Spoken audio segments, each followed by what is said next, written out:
Thriller স্টেশনে আপনাদের স্বাগত। 3D অডিও সঠিকভাবে পাওয়ার জন্য হেডফোনের লেফট আর রাইটটা একটু চেক করে নেবেন।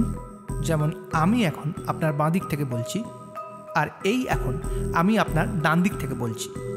যদি উল্টো শুনে থাকেন হেডফোনটা প্লিজ ঘুরিয়ে নেবেন। আর হ্যাঁ, আমাদের কথাবার্তা বাদ দিয়ে যদি শুধু গল্প শুনতে চান তাহলে সোজা স্কিপ করে যান 1 মিনিট 12 সেকেন্ডে। সমস্ত শ্রোতা বন্ধুদের অনুরোধে আমরা নিয়ে এসেছি সৈয়দ মুস্তাফা সিরাজের লেখা কর্নেল সিরিজের 14দশ গল্প।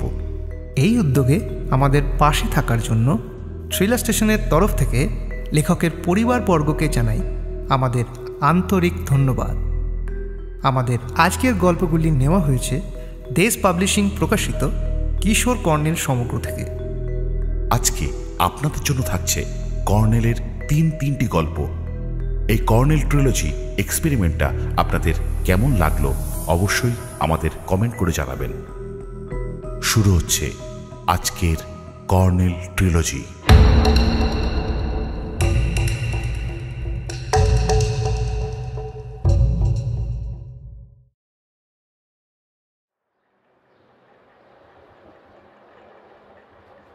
প্রাইভেট ডিটেকটিভ কৃতান্ত কুমার হালদার, সংক্ষেপে কে হালদার ওরফে আমাদের প্রিয় হালদার মশাই, প্যান্টের পকেট থেকে নস্যির কৌটো বের করে একটি নস্যি নিলেন।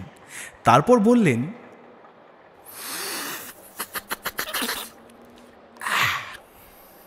না কর্নেল স্যার, জয়ন্তবাবু আপনারা গোপালপুর থেকে ঘুরে আসেন। আমার হালার এমন একখান কাম পইরা গেছে, আসলে ক্লায়েন্টের সাথে মিটিং, আর আমিও কথা দিয়া ফেলাইছি। ঠিক আছে হালদার মশাই, আপনি আপনার কাজ মিটিয়ে নিন, আমরাও কয়েকদিনের মধ্যেই ফিরব। তাইলে আপনারা ফিরলেই দেখা হইব। আর দেরি করুম না, যাই গিয়া। জয়ন্ত, এবেলা বরং এখানেই খেয়ে দিয়ে ঘুমিয়ে নাও, রাতে কিন্তু ট্রেনে ভালো ঘুম নাও হতে পারে।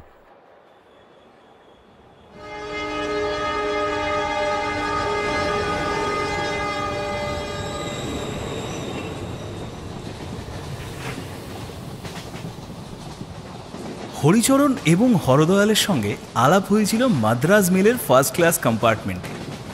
আমার বৃদ্ধ বন্ধু কর্নেল নীলাদ্রি সরকার গায়ে পড়ে লোকের সাথে আলাপ জমাতে পারেন বটে। সারাটা রাত্রির গল্প করতে করতেই কাটিয়ে দিলেন। ট্রেন জার্নিতে ঘুমোনো আমার পক্ষে অসম্ভব ব্যাপার, তার ওপর ওই বকবকানি, আর মাঝে মাঝে কর্নেলের বিকট অট্টহাসি।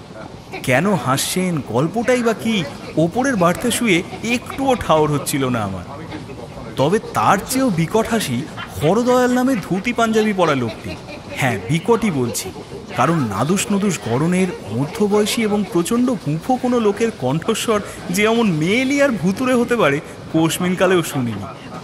ভুতুরে বলারও কারণ আছে, ভূত প্রেত নাকি খোনা গলায় কথাবার্তা বলে। এবার হরদয়ালবাবু যদি আড়াল থেকে কথাবার্তা বলেন, দিন দুপুরে রীতিমতো সাহসী লোককেও আঁতকে উঠতে হবে। হরিচরণবাবু দেখছিলুম একদম উল্টো, কথাবার্তা বলছিলেন কম, গড়ন বা চেহারায় তাছাড়া পোশাকেও তাঁর সঙ্গীর একেবারেই উল্টো। লম্বাটে শক্ত সমর্থ গড়নের লোক, চিবুকে কুচকুচে কালো দাড়ি আর দুপাশে জাঁকালো ঝুলপি, পরনে প্যান্ট শার্ট। তাঁর কণ্ঠস্বরটিও বেশ গম্ভীর। প্রথম আলাপেই জানতে পেরেছিলুম আমাদের মতো ওদেরও গন্তব্য গোপালপুর অনসি। কলকাতার চৌরঙ্গি এলাকায় দুজনে মিলে হরিহর এন্টারপ্রাইজেস প্রাইভেট লিমিটেড নামে একটি কোম্পানি গড়েছেন। আমদানি রপ্তানি কারবার করেন। কারবারি জীবনের একঘেয়েমি কাটাতে মাঝে মাঝে কয়েকদিনের জন্য বেরিয়ে পড়েন। মাদ্রাজ মেল চিল্কা স্টেশনে পৌঁছতে সূর্য উঠিয়ে ছাড়ল। তখন কর্নেলের তারায় আপার বার্থ থেকে নেমে এলুম। হরিচরণবাবুও ওপাশের আপার বার্থ থেকে নামলেন। একটু পরে চা খেতে খেতে হরিচরণবাবু কর্নেলকে জিজ্ঞেস করলেন, আপনারা উঠছেন কোথায়? কিছু ঠিক করে আসিনি, শুনেছি গোপালপুরনসিতে ট্যুরিস্টদের চেয়ে নাকি হোটেল বা লজের সংখ্যা বেশি। এও শুনেছি ওখানে সমুদ্র তীরও নাকি বেশ নির্জন আর খোলামেলা। হরদয়ালবাবু তার ভুতুরে গলায় হি হি করে হেসে বললেন, অপূর্ব অপূর্ব, আমরা তো মশাই প্রতি বছর পুজোর ঠিক পরেই ওখানে যাই, বুঝলেন না? কারবারি মগজ ঠান্ডা করবার জন্য এমন সি বিচ আর পাবো কোথায়? হরিচরণবাবু বললেন, সিভিও হোটেলে উঠতে পারেন, আমাদের সঙ্গে মালিকের খুব চেনা জানা আছে। তাছাড়া এখন নভেম্বরে সব হোটেল তো খালি পড়ে থাকে, টুরিস্ট সিজন শুরু হবে ডিসেম্বর থেকে। হরদয়ালবাবু মাথা দোলালেন। হ্যাঁ, সিভিও নতুন হোটেল, একেবারে মডার্ন ব্যবস্থা। সাহেব টুরিস্টরা এলে দেখেছি ওকে নেই ওঠেন।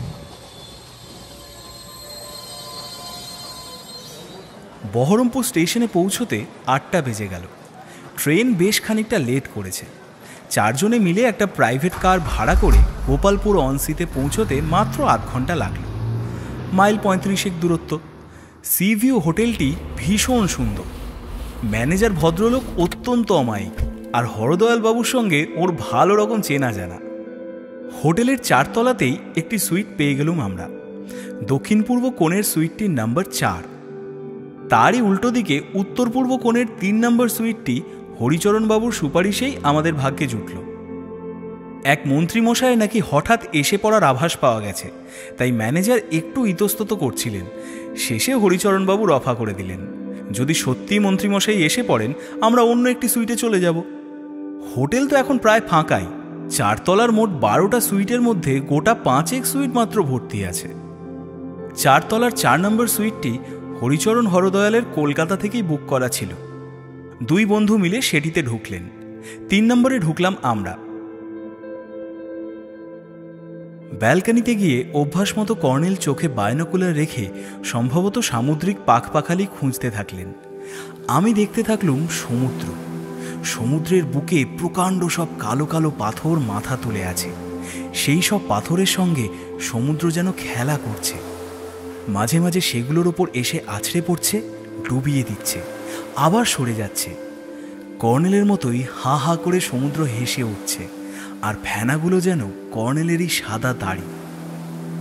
ভাবলুম এই লাক্সই উপমাটি ওকে শুনিয়েই দিই, কিন্তু উনি বাইনোকুলার নামিয়ে রেখে গম্ভীর মুখে বললেন, জয়ন্ত, তুমি তো একজন সাংবাদিক, ওদের সম্পর্কে তোমার কাগজে কিছু লেখা উচিত। কাদের সম্পর্কে? এখানকার মৎস্যজীবীদের। দূরের সমুদ্রে জলটা তত অশান্ত নয়, সেখানে মাছও প্রচুর, কিন্তু লক্ষ্য করো বিচের কাছাকাছি অনেকটা দূর পর্যন্ত সমুদ্রের কি সাংঘাতিক অবস্থা। ভেবে দেখো জয়ন্ত, ছোট্ট সব নৌকো নিয়ে এই অংশটা পেরোতে বেচারাদের কি লড়াইটাই না করতে হয়। প্রতিদিন ওরা এই লড়াই করে তবে সামান্য কিছু মাছ ধরতে পারে। ফেরার সময় আবার সেই লড়াই। তাছাড়া দেখতেই পাচ্ছ সমুদ্রে কত সব পাথর ও মাথা উঁচিয়ে আছে। 2 বাত ধাক্কা লাগলে নৌকো ভেঙে গুঁড়িয়ে তো যাবেই, ওরাও বাঁচবে না। ওদের এই প্রচণ্ড জীবন সংগ্রামের কথা তোমার লেখা উচিত ডার্লিং। আমরা ডাইনিং টেবিলে বসে যখন বিশেষ বিশেষ সামুদ্রিক মাছের সুস্বাদ নিয়ে প্রশংসা করি, তখন কি চিন্তা করে দেখি যে আমার বৃদ্ধ বন্ধুর সারগর্ভ ভাষণে বাধা পড়ল দরজার কলিং বেলের বাজনায়। গিয়ে দরজা খুলে দেখি হরিচরণবাবু একেবারে সমুদ্র স্নানের জন্য তৈরি হয়ে আমাদের ডাকতে এসেছেন। আসুন কর্নেল, সমুদ্রে স্নান করে খিদেটা চাঙ্গা করা দরকার, নইলে ব্রেকফাস্ট জমবে না। জয়ন্তবাবু, দেরি করবেন না, পোশাক বদলে নিয়ে বেরিয়ে পড়ুন। বাই দা ভাই, আপনারা বাথ স্যুট সঙ্গে এনেছেন তো? এখানে সমুদ্র কিন্তু বিপজ্জনক। বাথ স্যুটের দরকার হবে না হরিচরণবাবু, কারণ এবেলা আমি সমুদ্রে নামছি না। তবে জয়ন্তর কথা আলাদা। ইয়ং ম্যানরা সমুদ্রের সঙ্গে লড়তে ভয় পায় না। কি বলো ডার্লিং? ও বাবা, এই না না না, আমার একটুতেই ঠান্ডা লেগে যায়। সমুদ্র জলে ঠান্ডা লাগার ভয় নেই, আসুন না, নুলিয়া পাওয়া যাবে। পুরীর সমুদ্রে কি কখনো স্নান করেননি? আমাকে প্রায় টেনে ঘর থেকে বের করলেন হরিচরণবাবু। টের পেলুম ভদ্রলোকের গায়ে জোর আছে বটে। কর্নেলও বেরোলেন। করিডোরে দাঁড়িয়ে বললেন, হরদয়ালবাবু স্নান করতে যাবেন না, নাকি আমার মতোই জলকাতুরে মানুষ? হরিচরণবাবু বললেন, যা বলেছেন, ওকে টেনে ওঠাতে পারলুম না বিছানা থেকে। দাঁড়ান, আবার চেষ্টা করে দেখি।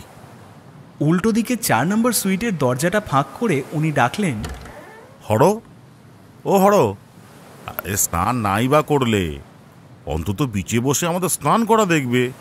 সমুদ্র দেখলে খিদে বাড়বে হে। রাক্ষসের মতো খেতে পারবে। দরজার ফাঁক দিয়ে দেখলুম খাটে হরদয়ালবাবু চিত হয়ে শুয়ে আছেন, একটা হাত মাথার ওপর। এই অবস্থায় শুয়ে থেকেই সেই ভুতুরে কণ্ঠস্বরে বললেন, আরে ট্রেন জার্নির ধকল সামলে নিতে দাও আগে, বরং দুপুরের দিকে দেখব। হরিচরণ সহাস্যে বললেন, তুমি তো বরাবর এখানে এসে আগে স্নান না করে ব্রেকফাস্ট করতে না, এবার হলোটা কি? বলে কর্নেলের দিকে ঘুরলেন। আমার ফ্রেন্ড, বুঝলেন তো, বড্ড খামখেয়ালি। এই তো গত বছর ও আমাকেই টানতে টানতে নিয়ে গিয়ে সমুদ্রে ছেড়েছিল। সত্যি কথা বলতে কি, এখানকার সমুদ্রকে আমারও বড্ড ভয় করত। ওর পাল্লায় পড়ে সে ভয়টা কেটে যায়। হরদয়ালবাবু কি অসুস্থ বোধ করছেন? ও হরদয়ালবাবু!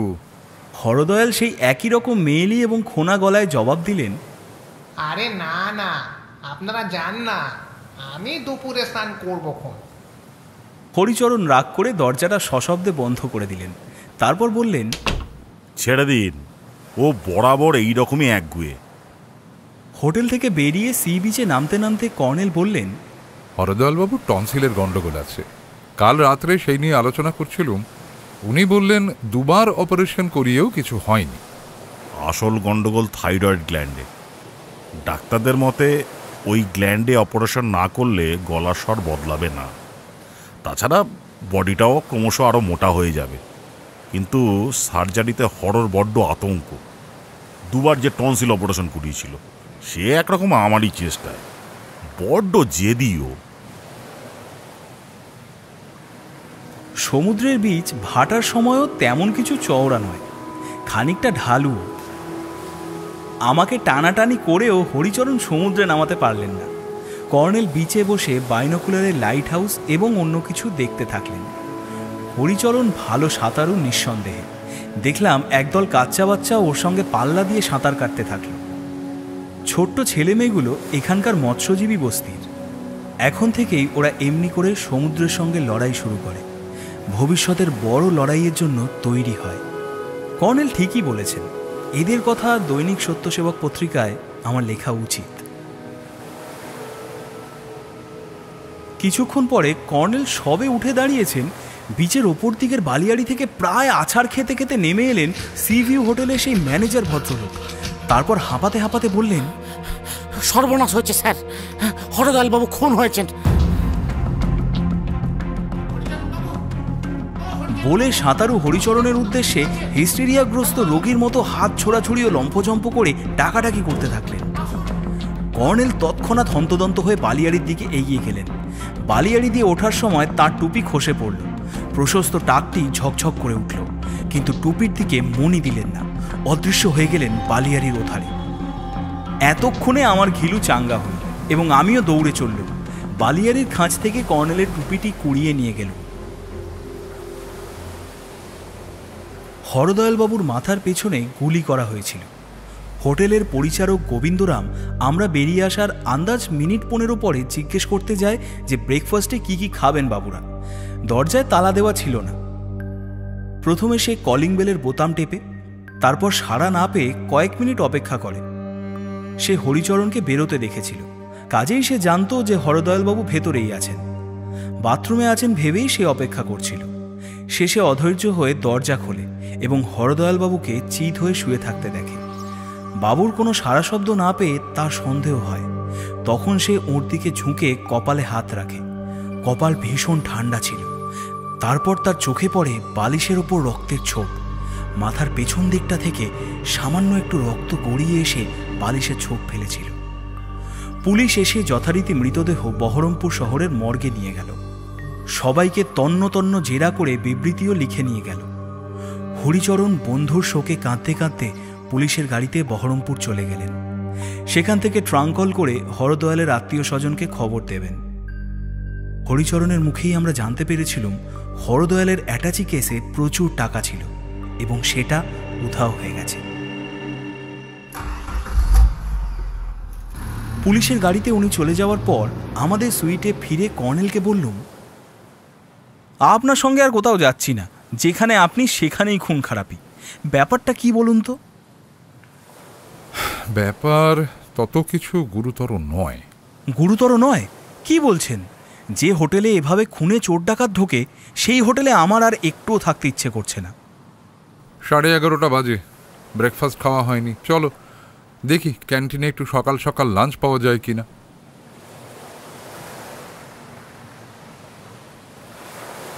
সূর্যাস্তের পরও কর্নেল ও আমি সি বিচে বসে আছি।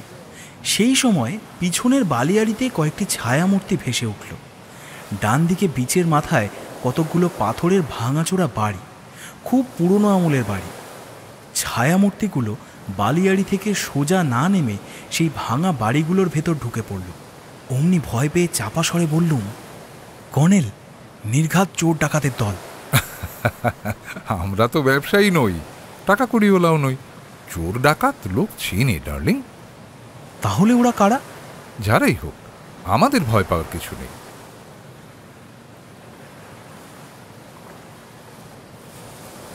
একটু পরে সমুদ্রের ভেতর থেকে লাফ দিয়ে উঠল ঝলমলে এক বিশাল লাল হলুদ রঙের গোলা।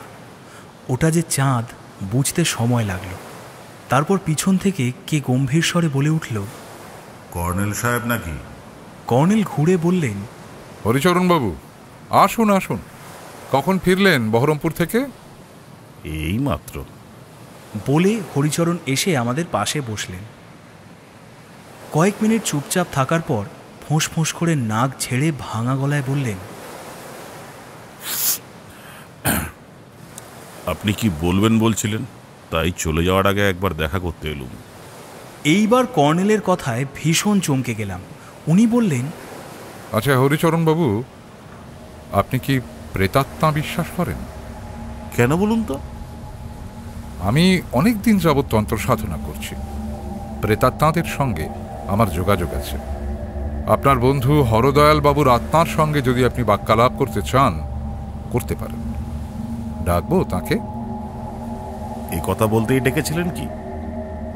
কর্নেল জবাব না দিয়ে ডাকলেন, হরদয়াল বাবু, আপনার বন্ধু এখানে উপস্থিত আছেন, কিছু বলার থাকলে বলুন ওকে। সামনে সমুদ্রের প্রচণ্ড আলোড়ন এবং সেই আলোড়নের মধ্যে ফিকে জ্যোৎস্নার রং তুলছে, ঝকমক করছে, যেন এক বিশাল অলৌকিক দৃশ্যের সামনে বসে আছি।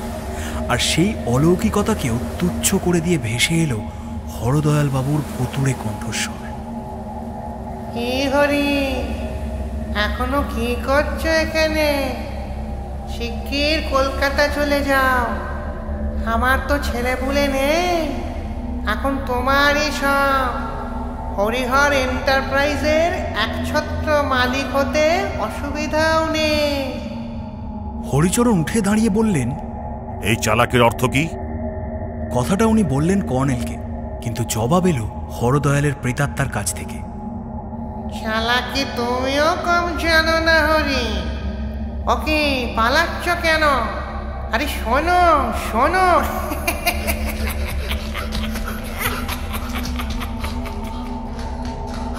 হরিচরণ সত্যি পালাচ্ছিলেন। আমি তো হতভম্ব হয়ে বসে আছি।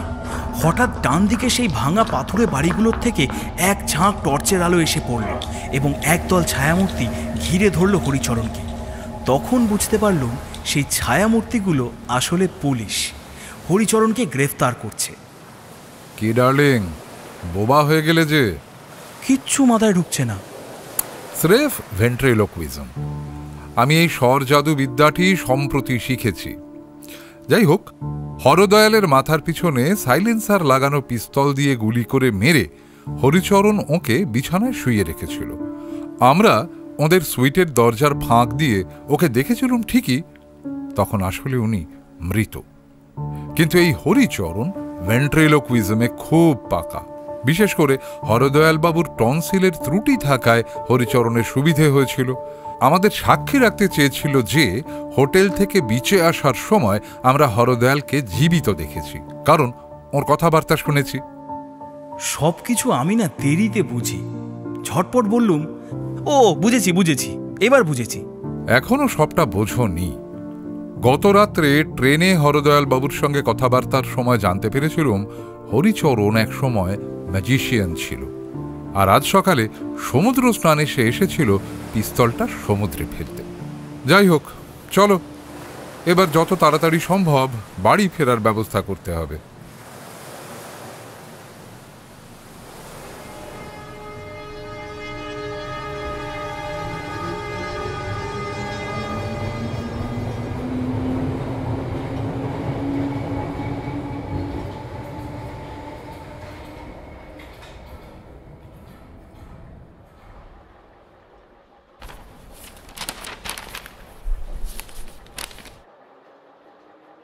প্রাইভেট ডিটেকটিভ কৃতান্ত কুমার হালদার, সংক্ষেপে কে হালদার ওরফে আমাদের প্রিয় হালদার মশাই, মন দিয়ে খবরের কাগজ পড়ছিলেন। হঠাৎ খিক করে হেসে বললেন, খাইছে। কোনো মজার খবর পড়লেই উনি এই কথাটি নিজের দেশওয়ালি ভাষায় সহাস্যে উচ্চারণ করেন এবং আমিও ওর সঙ্গে মজা করার জন্য বলে থাকি, কে কাকে খেলো হালদার মশাই? কিন্তু এই দিন আমার কৌতুকের মেজাজ ছিল না।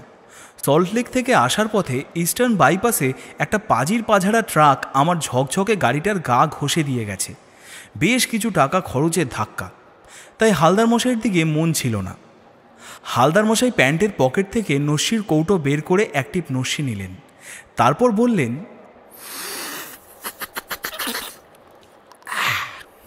জয়ন্তবাবু কিছু জিগাইলেন না? অতএব জিজ্ঞেস করতেই হলো, খবরটা কি হালদার মশাই? ছাতা এই যে। বলে তিনি তার লম্বা তর্জনী দিয়ে বিজ্ঞাপনের পাতায় একটা ছোট্ট বিজ্ঞাপনের দিকে আমার দৃষ্টি আকর্ষণ করলেন। লিখেছে, কার্জন পার্কে একটি কালো ছাতা কুড়াইয়া পাইয়াছি, মালিক উপযুক্ত প্রমাণ দিয়া লইয়া যান। গোবর্ধন সর্বাধিকারী, 33/1, নস্কর লেন, কলিকাতা 61। এতে তো মজার কিছু দেখছি না হালদার মশাই। তাছাড়া এটা তো বিজ্ঞাপন। ছাতার উপযুক্ত প্রমাণ মানে কি? ছাতা নানা সাইজের হয়। একই সাইজের ছাতা অসংখ্য লোকের আছে, আবার সেই অসংখ্য লোকের মধ্যে অনেকেরই তো কালো ছাতা হারাইতে পারে। কি কন কর্নেল স্যার?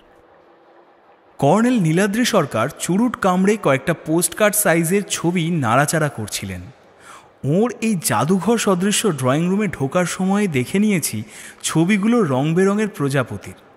হালদার মশাইয়ের কথা শুনে উনি বললেন, হালদার মশাই কি সুকুমার রায়ের বিখ্যাত সেই গোঁফ চুরি পদ্যটা পড়েছেন? গোঁফ চুরি? গোঁফ চুরি যায় কেমনে? গোঁফের আমি, গোঁফের তুমি, গোঁফ দিয়ে যায় চেনা। কাজেই ছাতা দিয়েও মানুষ চেনা যায়। ছাতার আমি, ছাতার তুমি, ছাতা দিয়ে যায় চেনা। হালদার মশাই গম্ভীর হয়ে গেলেন, বললেন, না, বুঝলাম না। বুঝতে হলে আপনি এখনই গোবর্ধন সর্বাধিকারীর কাছে গিয়ে কালো ছাতাটি দাবি করুন। হ্যাঁ, আমার তো ছাতা হারায় নাই। ধরুন হারিয়েছে, এমন লোক নেই জীবনে যে কখনো ছাতা হারায়নি। প্রাইভেট ডিটেকটিভ হাঁ করে তাকিয়েছিলেন, বললেন, কিন্তু উপযুক্ত প্রমাণ? ধরুন বেঁটে কালো একটা ফোল্ডিং ছাতা, মেড ইন জাপান, এবং কোম্পানির নাম তাকামিও আকামা। বিখ্যাত কোম্পানি হালদার মশাই। হালদার মশাই কেন যেন উত্তেজিত হয়ে উঠলেন। তার গোপ তীর তীর করে কাঁপতে লাগলো। বললেন, কি কোম্পানি কইলেন যেন? তাকাসিনা? তাকামিও আকামা। প্রাইভেট ডিটেকটিভ খানিকক্ষণ বিড়বিড় করে আওড়ে নামটা মুখস্থ করে ফেললেন। তারপর তার মুখে কৌতুক ফুটে উঠল। বললেন, তাকামিও আকামা। তবে যাই গিয়া। হ্যাঁ হ্যাঁ, এখনই চলে যান। গিয়ে হয়তো দেখবেন নস্কর লেনে লম্বা লাইন পড়ে গেছে। হালদার মশাই উঠে দাঁড়ালেন, তারপর সবেগে বেরিয়ে গেলেন। আমি অবাক হয়ে আমার প্রাজ্ঞ বন্ধুর কাণ্ড কারখানা লক্ষ্য করছিলাম। এতক্ষণে বললাম, হালদার মশাইকে এভাবে একটা কালো ছাতার পেছনে লেলিয়ে দিলেন যে? খামোখা বেচারা। খামোখা নয় ডার্লিং, ইদানিং হালদার মশাইয়ের ডিটেকটিভ এজেন্সির ওপরে শনির দৃষ্টি পড়েছে। না, কথাটা আমার নয়, ওঁরই। তুমি আসার আগে উনি তাই নিয়ে খুব দুঃখ করছিলেন। কোনো রহস্যময় ঘটনা কোথাও ঘটছে না, উনি তাই হাতে কেস পাচ্ছেন না। শুনে চমকে উঠেছিলাম। বললাম, আচ্ছা, এই কালো ছাতার বিজ্ঞাপনে কি আপনি কোনো রহস্যের গন্ধ পেয়েছেন? বৃদ্ধ প্রকৃতিবিদ তার সাদা দাড়ি থেকে চুরুটের ছাই ঝেড়ে বললেন, জয়ন্ত, তোমাকে একবার বলেছিলাম কালো জিনিস সবসময় রহস্যময় বলে মনে করা হয়। কালো বেড়াল, কালো কুকুর, কালো জিনিসকে মানুষ ভয় পায়। গোবর্ধনবাবুর ভয় পাওয়া স্বাভাবিক।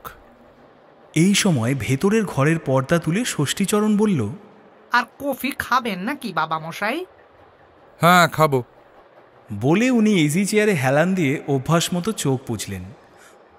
কর্নেল তাহলে তো মনে হচ্ছে বিজ্ঞাপনদাতা গোবর্ধন সর্বাধিকারী আপনার কাছে এসেছিলেন এবং আপনার পরামর্শেই বিজ্ঞাপন দিয়েছেন। না, সশরীরে আসেননি। কদিন আগে উনি একটা টেলিফোন করেছিলেন। একটা কালো ছাতা কুড়িয়ে পেয়ে ভদ্রলোক নাকি সমস্যায় পড়েছেন। কি সমস্যা? কর্নেল চোখ খুলে একটু হাসলেন। সমস্যাটা ভৌতিক। তার মানে? ছাতাটা বাড়িতে নিয়ে যাওয়ার পর থেকে নাকি ভূতের উপদ্রব শুরু হয়েছে। আহা, খুলে বলুন না শুনি। ষষ্ঠী যে কেটলিতে জল চাপিয়েই পর্দা তুলে কফি খাওয়ার কথা জানতে চেয়েছিল সেটা বুঝলাম, কারণ সে খুব শিগগির কফি নিয়ে হাজির হলো। কফিতে চুমুক দিয়ে কর্নেল বললেন, কোনো বাড়িতে ভূতের উপদ্রবের কতগুলো ধরা বাঁধা লক্ষণ আছে। রাত দুপুরে ছাতে ধূপ ধূপ পায়ের শব্দ, কিংবা দরজায় নক করা, কখনো কিছু অদ্ভুত শব্দ। শোনো, তুমি ভূতের ব্যাপারে নতুন কিছু আশা করো না ডার্লিং। এই মহাকাশ যুগেও ভূতেদের চরিত্র কিন্তু বদলায়নি। হ্যাঁ, আপনি হালদার মশাইকে দেখছি আসলে ভূতের পেছনেই ছোটালেন। কি আর করা যাবে, উনি 34 বছর গোয়েন্দা পুলিশে চাকরি করেছেন। অবসর নিয়েও গোয়েন্দাগিরির অভ্যেস ছাড়তে পারেননি। তাই আজও অনেক আশা নিয়ে আমার কাছে এসেছেন মনে হচ্ছিল। দেখা যাক উনি ভূতকে জব্দ করতে পারেন কিনা। হেসে ফেললাম। বরাবর দেখে আসছি হালদার মশাই গোয়েন্দাগিরি করতে গিয়ে বিভ্রাট বাঁধিয়ে ফেলেন, নিজেও কম নাকাল হন না। এবারও দেখব নির্ঘাত উনি ফেঁসে গেছেন। কর্নেল আমার কথায় কান না দিয়ে আবার প্রজাপতির ফটোতে মন দিলেন। এবার ড্রয়ার থেকে আতস কাজ বের করে ফটোগুলো দেখতে থাকলেন। কিছুক্ষণ পর ডোরবেল বাজল। ষষ্ঠী বেরিয়ে গেছে। দরজায় ইন্টারলকিং সিস্টেম আছে, ভেতর থেকে নব ঘুরিয়ে খুলে বেরোনো যায়, কিন্তু বাইরে থেকে ঢুকতে হলে চাবির দরকার হয়। জয়ন্ত, দেখো তো কে এলো। ড্রয়িং রুমের পর ছোট্ট ওয়েটিং রুম, তারপর বাইরে দরজা। সেটা খুলে দেখি একজন প্রৌঢ় ভদ্রলোক দাঁড়িয়ে আছেন। পরনে সাদাসিধে ধুতি পাঞ্জাবি, কাঁধে একটা ব্যাগ ঝুলছে। নমস্কার, আমি একটু কর্নেল সাহেবের সঙ্গে দেখা করতে চাই, জরুরি দরকার আছে। ওকে কিছু জিজ্ঞেস করার সুযোগই পেলুম না। উনি আমাকে পাশ কাটিয়ে ঢুকে পড়লেন। তারপর ড্রয়িং রুমের পর্দা তুলে বললেন, কিছু মনে করবেন না, বড় বিপদে পড়ে ছুটে এসেছি স্যার, আমাকে বাঁচান। ওর পেছন পেছন গিয়ে আমি সোফার কোণার দিকে বসলুম। কর্নেল ওকে না দেখেই বললেন, বসুন গোবর্ধন বাবু, তারপর কথা হবে। ভদ্রলোক ধপাস করে বসেই বললেন, আপনি আপনি আমাকে কি করে চিনলেন স্যার? আপনার কণ্ঠস্বর শুনে। আপনার কণ্ঠস্বরের একটা বৈশিষ্ট্য আছে। সম্ভবত এর কারণ আপনার টনসিলের অসুখ, কিন্তু আপনি অপারেশন করাতে ভয় পাচ্ছেন। আপনি সাক্ষাৎ অন্তর্যামী স্যার। না। কর্নেল এবার ওর দিকে ঘুরে বসলেন। বলুন, আবার আপনার কি বিপদ হয়েছে? এই বিপদটা নিশ্চয়ই ভূতের নয়। আগে না, মানুষের। যেমন? ওই আমার বাড়ির সামনে সকাল থেকে লম্বা লাইন পড়ে গেছে স্যার। আপনার কথায় বিজ্ঞাপন দিয়ে এই বিপদে পড়েছি স্যার।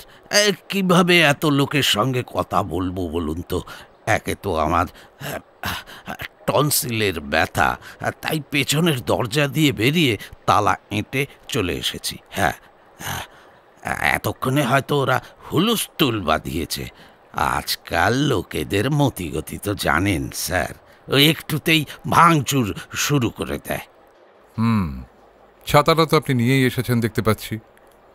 হ্যাঁ স্যার, হ্যাঁ, ব্যাগে ভরে কি সাবধানেই না নিয়ে এসেছি বলার নয়।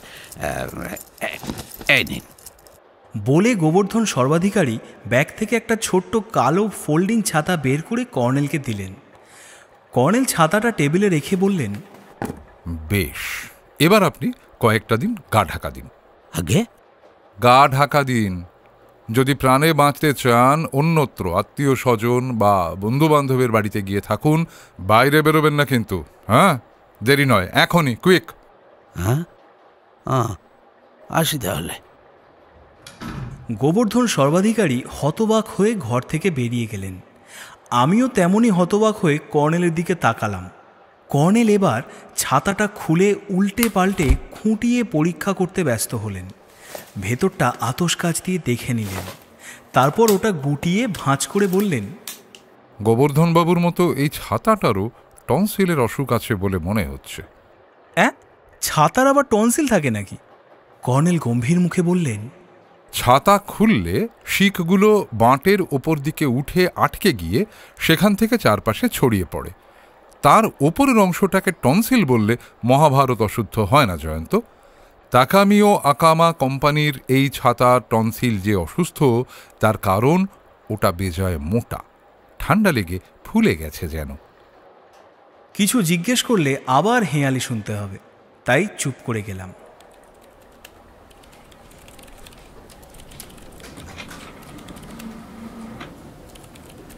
সেদিন সন্ধ্যায় দৈনিক সত্যসেবক পত্রিকার অফিসে পুলিশ সূত্রে পাওয়া একটা ডাকাতির খবর চম্পেশ করে লিখছি। সেই সময় জয়ন্ত, যত শিগগিরই পারো চলে এসো। তাকামি আকামা? হালদার মশাই। ভূতের হাতে জব্দ হয়ে ফিরেছেন তো? জব্দ হয়েছেন এবং ভূতেরা ওকে ফিরতে দিচ্ছে না। সে কি?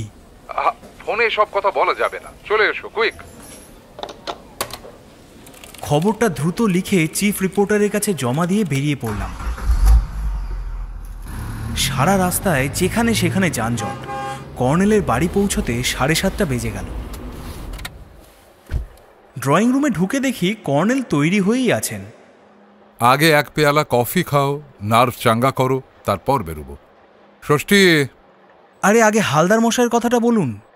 কর্নেল নিভে যাওয়া চুরুট জেলে নিয়ে এক রাশ ধোয়ার মধ্যে বললেন, তোমাকে ফোন করার একটু আগে হালদার মশাই ফোন করেছিলেন। উনি গোবর্ধনবাবুর বাড়িতে বন্দী। কে ওকে বন্দী করল? নস্কর লেনের পেছনেই একটা কবরখানা, কাজেই ভূতের তো অভাব নেই। ওহ কর্নেল, প্লিজ, ভূত টুত বোগাস। আহা, ভূত ছাড়া কি বলা যাবে? নস্কর লেনে গোবর্ধনবাবুর বাড়ির সামনে থেকে লাইন পড়েছিল, সে এক হুলুস্থুল কাণ্ড। পাড়ার বাসিন্দারা অতিষ্ঠ হয়ে পুলিশকে খবর দেয়। পুলিশ এসে লাঠিচার্জ করে সবাইকে ভাগিয়ে দেয়। হালদার মশাই পুলিশের তাড়া খেয়ে পাঁচিল ডিঙিয়ে গোবর্ধনবাবুর বাড়িতেই ঢুকে পড়েন। তারপর ওর যা স্বভাব। ষষ্ঠী কফি আনলো।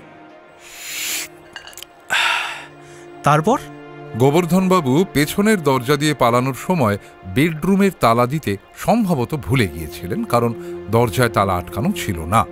হালদার মশাই গোয়েন্দাগিরি করতে সেই ঘরে ঢুকে পড়েন। কিছুক্ষণ পরে, ভূত ছাড়ার কি বা বলা যাবে, আচমকা বাইরে থেকে দরজা কেউ বন্ধ করে দেয়। এইবার অবস্থাটা বুঝো। হালদার মশাই যে কাউকে ডাকবেন তার উপায় নেই, কারণ অন্যের ঘরে বেআইনিভাবে ঢুকে বসে আছেন।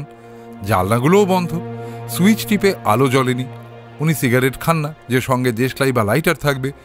ওই অবস্থায় বেলা 11টা থেকে সন্ধ্যা পর্যন্ত নাকি মশার কামড়। ওহ, মর্মান্তিক অবস্থা যাকে বলে। সে কি? তারপর কি হলো? জালনার ফাঁকে বাইরের আলোর ছটা দেখে হালদার মশাই টের পান সন্ধ্যা ঘনিয়ে এসেছে। তখন একটা জালনা একটু ফাঁক করেন। সেই সময় বিছানার পাশে টেলিফোনটা চোখে পড়ে। তারপর আমাকে টেলিফোন করেন। চলো গিয়ে ওকে আগে উদ্ধার করা যাক। 3 তলা থেকে নেমে কর্নেল বললেন, তোমার গাড়ি এখানেই থাক, বুঝলে? আমরা ট্যাক্সি করে যাব, তারপর একটুখানি হাঁটা। বরাবর দেখে আসছি কলকাতার কোনো ট্যাক্সি চালক কর্নেলকে না করেন না। সম্ভবত ওর দাড়ি আর লম্বা চওড়া সাহেবি চেহারা দেখেই তাঁরা ওকে সমীহ করেন। ট্যাক্সি চালক শর্টকাটে আমাদের মোটামুটি চওড়া একটা রাস্তায় নামিয়ে দিলেন। এলাকাটা পূর্ব কলকাতার গোবরা কবরখানার কাছাকাছি। নস্কর লেন একটা আঁকাবাঁকা সংকীর্ণ গলি, দূরে দূরে একটা ল্যাম্পপোস্ট। একে তাকে জিজ্ঞেস করে 33 নাম্বারটা যদিও বা পাওয়া গেল, 33/1 খুঁজতে বেশ দেরি হলো। 33 নম্বরে একটা কারখানা, তার পাশে ইঁদো পুকুর। পুকুরের খানিকটা ভরাট করে বাড়ি উঠেছে। গোবর্ধনবাবুর একতলা ছোট্ট পুরনো বাড়িটা সেই পুকুরের একধারে গাছপালার ভেতর লুকিয়েছিল। সদর দরজা নস্কর লেন থেকে বেরোনো একটা কানাগলির মুখে। সেখানে অন্ধকার ঘন হয়ে আছে। সম্ভবত ল্যাম্পপোস্টের আলোর ছটা চোখে পড়েই হালদার মশাই সাহস করে জানলা ফাঁক করেছিলেন। কর্নেল টর্চের আলো ফেলে একটু কাশলেন, কিন্তু কোনো সাড়া এলো না। তারপর এদিকের জানলার কাছে গিয়ে চুপি চুপি ডাকলেন, হালদার মশাই, ও হালদার মশাই। তারপর সত্যি ভৌতিক উপদ্রব শুরু হয়ে গেল। আমাদের আশেপাশে কয়েকটা ছোট ছোট ঢিল পড়ল, ছাদের উপর কি একটা শব্দ হলো। কর্নেল টর্চের আলো ফেললেন, কিন্তু কিছু দেখা গেল না। পাশেই একটা খাটাল, সেখানে চালা ঘরে মিটমিটে একটা ল্যাম্প জ্বলছিল। খাটালের লোকেরা ছায়ামূর্তির মতো বসে চাপা গলায় গল্প করছিল। কর্নেল, বরং চলুন ওদের ডেকে হালদার মশাইকে উদ্ধারের ব্যবস্থা করি। আমার কথা শেষ হওয়ার সঙ্গে সঙ্গে আবার কয়েকটা ঢিল পড়ল। কর্নেল বললেন, চলো পুকুরের পাড় ঘুরে পেছনের দরজায় যাই। গোবর্ধন বাবুর বাড়িটা যে এমন জায়গায় তা ভাবিনি, অথচ বাড়িতে টেলিফোন আছে। কারখানার পাঁচিলের পাশ দিয়ে ঘুরে পুকুর পাড়ে গেলাম। পাড় বলতে 1 মিটার চওড়া একটা জায়গা, সেখানে আগাছার জঙ্গল। পায়ের কাছে টর্চের আলো ফেলে দুজনে সেই জঙ্গলের ভেতর দিয়ে পেছনের দরজায় গেলাম। কর্নেল একটু হেসে বললেন, ভূত এত ভীতু হয় জানতাম না, এই দরজা দিয়েই কেটে পড়েছে দেখছি। তারপর তিনি দরজায় টর্চের আলো ফেললেন। এই দরজায় তালা থাকার কথা, কিন্তু তালা নেই। ভেতরে ঢুকে কর্নেল দরজাটা বন্ধ করে দিলেন। টর্চের আলোয় অপরিচ্ছন্ন ছোট্ট উঠোন, একটা টিউবওয়েল আর পাশাপাশি 2টো ঘর দেখা গেল। 2টো ঘরেই তালা আটকানো আছে। কর্নেল প্রথমে ডান দিকের ঘরের কড়া নাড়লেন। কোনো সাড়া না পেয়ে বাঁ দিকের ঘরের দরজার কড়া নাড়তে থাকলেন। কিছুক্ষণ পরে ঘরের ভিতর একটা নড়াচড়ার শব্দ শোনা গেল। কর্নেল চাপা গলায় ডাকলেন, হালদার মশাই। এইবার হালদার মশাইয়ের সাড়া পেলাম। ঘুম জড়ানো গলায় বললেন, আবার ডিস্টার্ব করে, গুলি করব কইয়া দিলাম। হালদার মশাই, অন্যের বিছানায় ঘুমানো উচিত নয়, উঠে পড়ুন। হ্যাঁ, আমি ঘুমাইতাছি। হ্যাঁ, জেগে উঠুন শিগগির। আমি টর্চের আলোয় বারান্দার এক কোণে দেয়ালের গায়ে ইলেকট্রিক মিটার বক্স আর মেইন সুইচ দেখছিলাম। সুইচটা অফ করা আছে, তখনই অন করে দিলাম। ততক্ষণে হালদার মশাই ঘরের ভেতরে দরজার কাছে এসে শাসাচ্ছেন, কোন হালারে? পরিচয় না পাইলে গুলি করুন কিন্তু। হালদার মশাই, আরে আমি জয়ন্ত, আমার সঙ্গে কর্নেলও আছেন। ঘরের দরজা টানাটানির শব্দ হলো। হালদার মশাই বললেন, এই খাইছে, সুইচ গেল কই? খুঁজে দেখুন, সুইচ কোথায় তা আপনি নিশ্চয়ই দেখেছিলেন। বলে কর্নেল পাশের ঘরের দরজায় চলে গেলেন। সেই সময় ঘরের ভেতর এবং বারান্দায় আলো জ্বলে উঠল। কর্নেল পাশের ঘরের তালাটা পরীক্ষা করে ফিরে এলেন। তারপর পকেট থেকে একগোছা নানান সাইজের চাবি বের করে অনেক চেষ্টার পর এই ঘরের তালাটা খুলে ফেললেন। দরজা খুলে দুজনে ঢুকলাম। হালদার মশাই 2 হাতে চোখ মুছে বললেন, আমি কি স্বপ্ন দেখতাছি? হ্যাঁ, না হালদার মশাই, স্বপ্ন নয়। কর্নেল ঘরের ভেতরটা দেখতে ব্যস্ত হয়েছেন।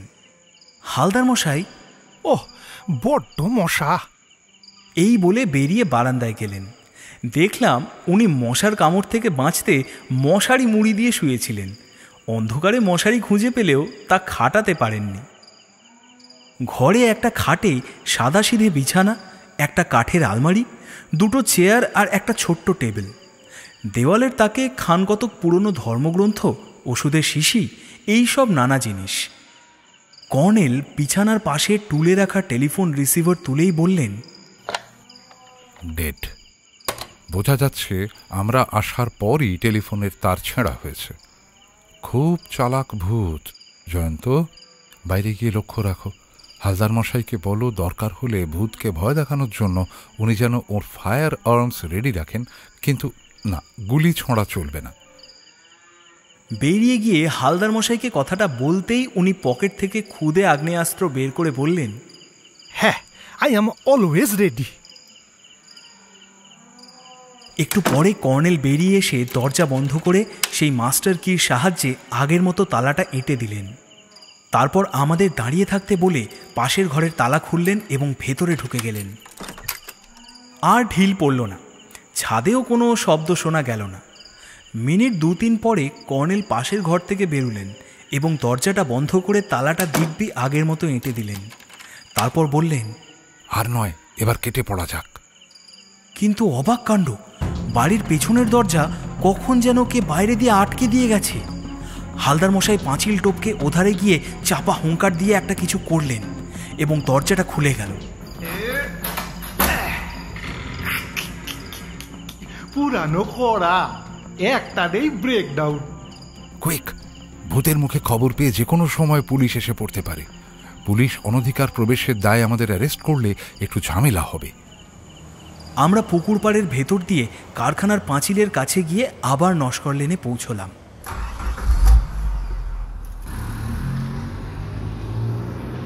সে রাত্রে কর্নেলের অ্যাপার্টমেন্টে ফিরে কাজু বাদাম আর পটেটো চিপসের সঙ্গে কফি খেতে খেতে ক্ষুধার্ত হালদার মশাই শুধু মশা নিয়ে বকবক করছিলেন। বোঝা গেল পাশে খাটাল এবং এঁদো পুকুর থাকার দরুন ওখানে মশার বড় উপদ্রব আছে। এক ফাঁকে ওকে জিজ্ঞেস করলাম, মশার উপদ্রব তো থাকারই কথা, কিন্তু ভূতের উপদ্রব টের পাননি? হালদার মশাই চমকে উঠে বললেন, কি কইলেন? ভূতের উপদ্রব? হালদার মশাই, গোবর্ধন সর্বাধিকারী কালো ছাতাটা কুড়িয়ে পাওয়ার পর থেকেই ওর বাড়িতে ভূতের উপদ্রব শুরু হয়েছিল। প্রাইভেট ডিটেকটিভ খুব গম্ভীর হয়ে গেলেন। তারপর ফোঁস করে শ্বাস ছেড়ে বললেন, কর্নেল স্যার, 34 বৎসর পুলিশে চাকরি করছি, কিন্তু এমন সাংঘাতিক এক্সপিরিয়েন্স হয় নাই। ছাদের উপর ধূপ ধূপ শব্দ শুনছি, দরজার কড়া নড়ছিল অনেকবার। তারপর পাশের ঘরে কি সব যেন খুটখাট নাড়াচাড়া, কিন্তু তখন কান দিই নাই। এখন মনে খটকা বাঁধল। আপনারা ভূতের উপদ্রব কইলেন। গোবরা কবরখানা কিন্তু বাড়িটার কাছাকাছি হালদার মশাই। আমিও না বলে পারলাম না। কর্নেল, আমরা গিয়েও কিন্তু ভুতুরে উৎপাত দেখেছি। ঢিল পড়ছিল, ছাদের উপর কি একটা অদ্ভুত শব্দও শুনেছি। সে কথা হালদার মশাইকে বলা উচিত। হালদার মশাই উত্তেজিতভাবে বললেন, হেভি মিস্ট্রি। তবে আমার নামও কে কে হালদার। ভূতের বাপের শ্রাদ্ধ যদি করতে না পারি, আমার কান কাইটটা কুত্তার গলায় লটকায় দিমু। বলেই উনি সবেগে বেরিয়ে গেলেন। বরাবর দেখে আসছি প্রচণ্ড উত্তেজনায় ওর মুখে দেশওয়ালি ভাষা বেরিয়ে যায়। কর্নেল, হালদার মশাই আবার ও বাড়িতে হানা দিতে গেলেন না তো? কর্নেল সে কথায় কান না দিয়ে বললেন, তুমি কি বুঝলে বলো তো জয়ন্ত? ও অনেক আগেই বুঝে গেছি। বাহ, বলো শুনি। পুকুর বুঝিয়ে যে প্রমোটার ওখানে বাড়ি তুলছে, এটা তারই চক্রান্ত। ভূতের উৎপাতে অতিষ্ঠ হয়ে গোবর্ধনবাবু বাড়ি বেচে অন্য কোথাও চলে যেতে চাইবেন এবং প্রমোটার ওর বাড়িটা কিনে নিয়ে বহুতল বাড়ি তুলবে, ব্যাস।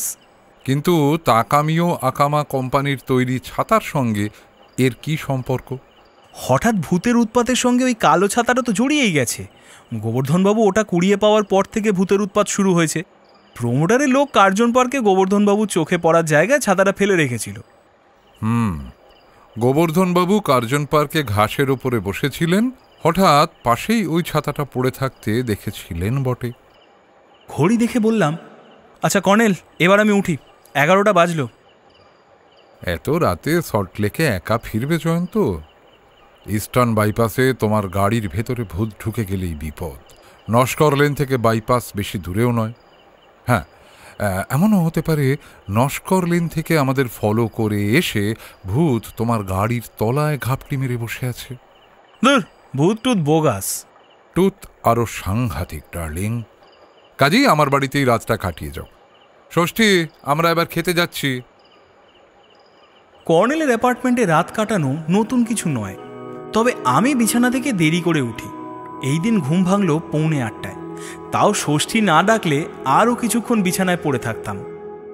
8টা নাগাদ ড্রয়িং রুমে ঢুকতেই কর্নেলের সম্ভাষণ শুনলাম। মর্নিং জয়ন্ত, আশা করি সুনিদ্রা হয়েছে।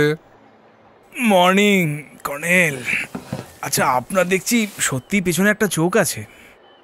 প্রাজ্ঞ রহস্যভেদী একটা আলমারির কাঁচের দিকে তর্জনী তুলে বললেন, ওখানে তোমার প্রতিবিম্ব পড়েছিল। ডার্লিং, সব সময় সচেতন থাকলে অনেক কিছু জানা এবং দেখা হয়েই যায়।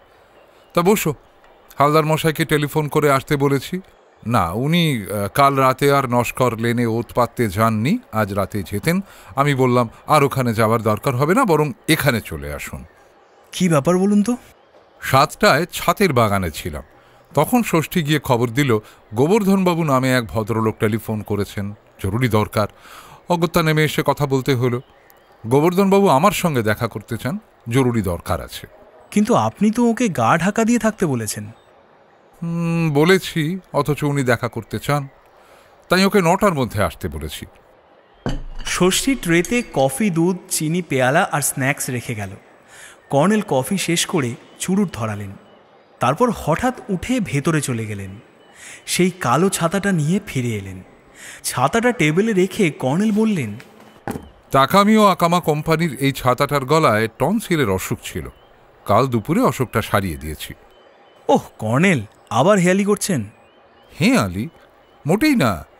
ছাতাটার গলায় প্রায় 1 ইঞ্চি ব্যাস এবং 3 ইঞ্চি লম্বা গোল শক্ত জিনিস আটকে ছিল। ছাতার মাথার টুপি খুলে সেটা বের করে ফেলেছি। ছাতাটা এখন সুস্থ। জিনিসটা কি? জানি না, যথাস্থানে পরীক্ষা করাতে হবে। তবে এখন ওসব কথা নয়, মুখটি বুজে থাকো। বলেই কর্নেল সোজা হয়ে বসলেন। দোতলায় লিন্ডাদের কুকুরটা চেঁচামেচি করছে। হালদার মশাই আসছেন। কেন জানি না, কুকুরটা ডিটেকটিভ ভদ্রলোককে সহ্যই করতে পারে না। ষষ্ঠী, দরজাটা খুলে দে। তখনই ডোরবেল বাজল এবং একটু পরে হালদার মশাই সবেগে ঘরে ঢুকে সোফায় বসে বললেন, মিস্ট্রি সলভ হইল কেমনে? কফি খান, নার্ভ চাঙ্গা করুন, খবরের কাগজ পড়ুন, তারপর সে কথা হবে। ষষ্ঠী হালদার মশাইয়ের জন্য বেশি দুধ মেশানো স্পেশাল কফি নিয়ে এলো। উনি গম্ভীর মুখে কফিতে চুমুক দিয়ে খবরের কাগজটা টেনে নিলেন। অন্য দিনের মতো একটা খাইসে শোনার জন্য উদ্গ্রীব ছিলাম, কিন্তু উনি আমাকে নিরাশ করলেন। কিছুক্ষণ পর আবার ডোরবেল বাজল। ষষ্ঠী দেখে এসে বলল, বাবা মশাই, কালকে সে ভদ্রলোক এসেছেন। কর্নেল ধমক দেওয়ার ভঙ্গিতে বললেন, ওকে নিয়ে আয় হতভাগা। এরপর আস্তে করে পর্দা তুলে গোবর্ধন সর্বাধিকারী ঘরে ঢুকে বিনীতভাবে নমস্কার করে বললেন, নমস্কার। কর্নেল সাহেবকে বিরক্ত করার ইচ্ছে ছিল না, কিন্তু আপনি বসুন। ও আচ্ছা। গোবর্ধনবাবু বসলেন। তারপর আমাকে এবং হালদার মশাইকে একবার দেখে নিলেন। হালদার মশাই তাঁকেই দেখছিলেন। কর্নেল বললেন, আলাপ করিয়ে দিই, উনি হালদার প্রাইভেট ডিটেকটিভ এজেন্সির mister K K Haldar. Haldar মশাই, ইনিই mister Gobardhan Sarbadhikari. Private detective নড়ে বসলেন। আপনার ছাতা? আপনি বিজ্ঞাপন দিছিলেন পেপারে? গোবর্ধনবাবু বললেন, আগে হ্যাঁ, ওই ছাতা নিয়ে কি বিপদে পড়েছিলাম যে মশাই, বলার নয়। বলুন গোবর্ধনবাবু। আগে ছাতাটার আসল মালিকের খোঁজ পেয়ে গেছি। হ্যাঁ, ওই আমার এক ভাগ্নে ভবানীপুরে থাকে। সে আমাকে কথায় কথায় কাল সন্ধ্যাবেলা। এক মিনিট, আপনি তাহলে কলকাতাতেই ছিলেন? থাকবো না তো কোথায় যাব? আমার কি কোথাও যাওয়ার উপায় আছে? হ্যাঁ, বেশ। আপনি ছাতা ফেরত নিতে এসেছেন তো? আগে। কর্নেল টেবিল থেকে ছাতাটা তুলে ওঁকে দিলেন। উনি ছাতাটা বগল দাবা করে উঠে দাঁড়ালেন। কর্নেল একটু হেসে বললেন, আপনার টনসিলটা সেরে গেছে দেখছি। গোবর্ধনবাবু কেমন একটু হকচকিয়ে গেলেন। বললেন, হ্যাঁ আগে মানে তা। আপনার ছাতাটারও টনসিলের অসুখ ছিল গোবর্ধনবাবু, সারিয়ে দিয়েছি। ছাতার টনসিলের অসুখ? কি বলছেন কর্নেল সাহেব? কর্নেল নিভে যাওয়া চুরুট ফেলে বললেন, আপনার টনসিলের অসুখ সেরেছে বটে, কিন্তু আপনি একটু রোগা হয়ে গেছেন।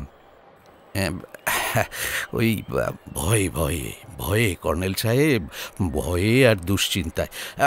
আচ্ছা আচ্ছা, চলে। একটু কফি অন্তত খেয়ে যান। না না, আরেকদিন এসে খাবো, একটু তাড়া আছে। আচ্ছা গোবর্ধনবাবু, আপনি কি রোজই কার্জন পার্কে বেড়াতে যান? হ্যাঁ, তা যাই কর্নেল সাহেব। অফিস থেকে বেরিয়ে কার্জন পার্কে কিছুক্ষণ বসে থাকি। আপনি এত সকালে চুল ছেঁটেছেন দেখছি, গোফটাও ছেঁটেছেন। গোবর্ধনবাবু আবার একটু ভড়কে গেলেন। যাওয়ারই কথা। আমিও তো কর্নেলের প্রশ্নের মাথা মুন্ডু কিচ্ছু খুঁজে পাচ্ছি না। হালদার মশাই গুলি গুলি চোখে তাকিয়ে আছেন। উত্তেজনায় তাঁর গোপ তীর তীর করে কাঁপছে। গোবর্ধনবাবু কাঁচুমাচু হেসে বললেন, হ্যাঁ, আসার পথে ওই ফুটপাতে ছেঁটে নিলাম। আপনার বাড়িতে টেলিফোন আছে, আপনি ফুটপাতে চুল আর গোপ ছাঁটলেন? এটা আপনাকে মানায় না। যাই হোক, কাল আপনি বাড়ি থেকে বেরোনোর সময় ঘরে তালা দিতে ভুলে গিয়েছিলেন, তাই প্রাইভেট ডিটেকটিভ হালদার মশাই আপনার ঘরে ঢুকতে পেরেছিলেন, তাই না হালদার মশাই? হালদার মশাই শ্বাস প্রশ্বাসের সঙ্গে শুধু বললেন, হ, এই সর্বনাশ, তাহলে তো এতক্ষণ আমার সব চুরি হয়ে গেছে। বলে গোবর্ধনবাবু পা বাড়ালেন। না না না না না, আপনার ঘরের দরজায় একটা তালা আমরা কাল রাত্রে দেখে এসেছি, তাই তো হালদার মশাই?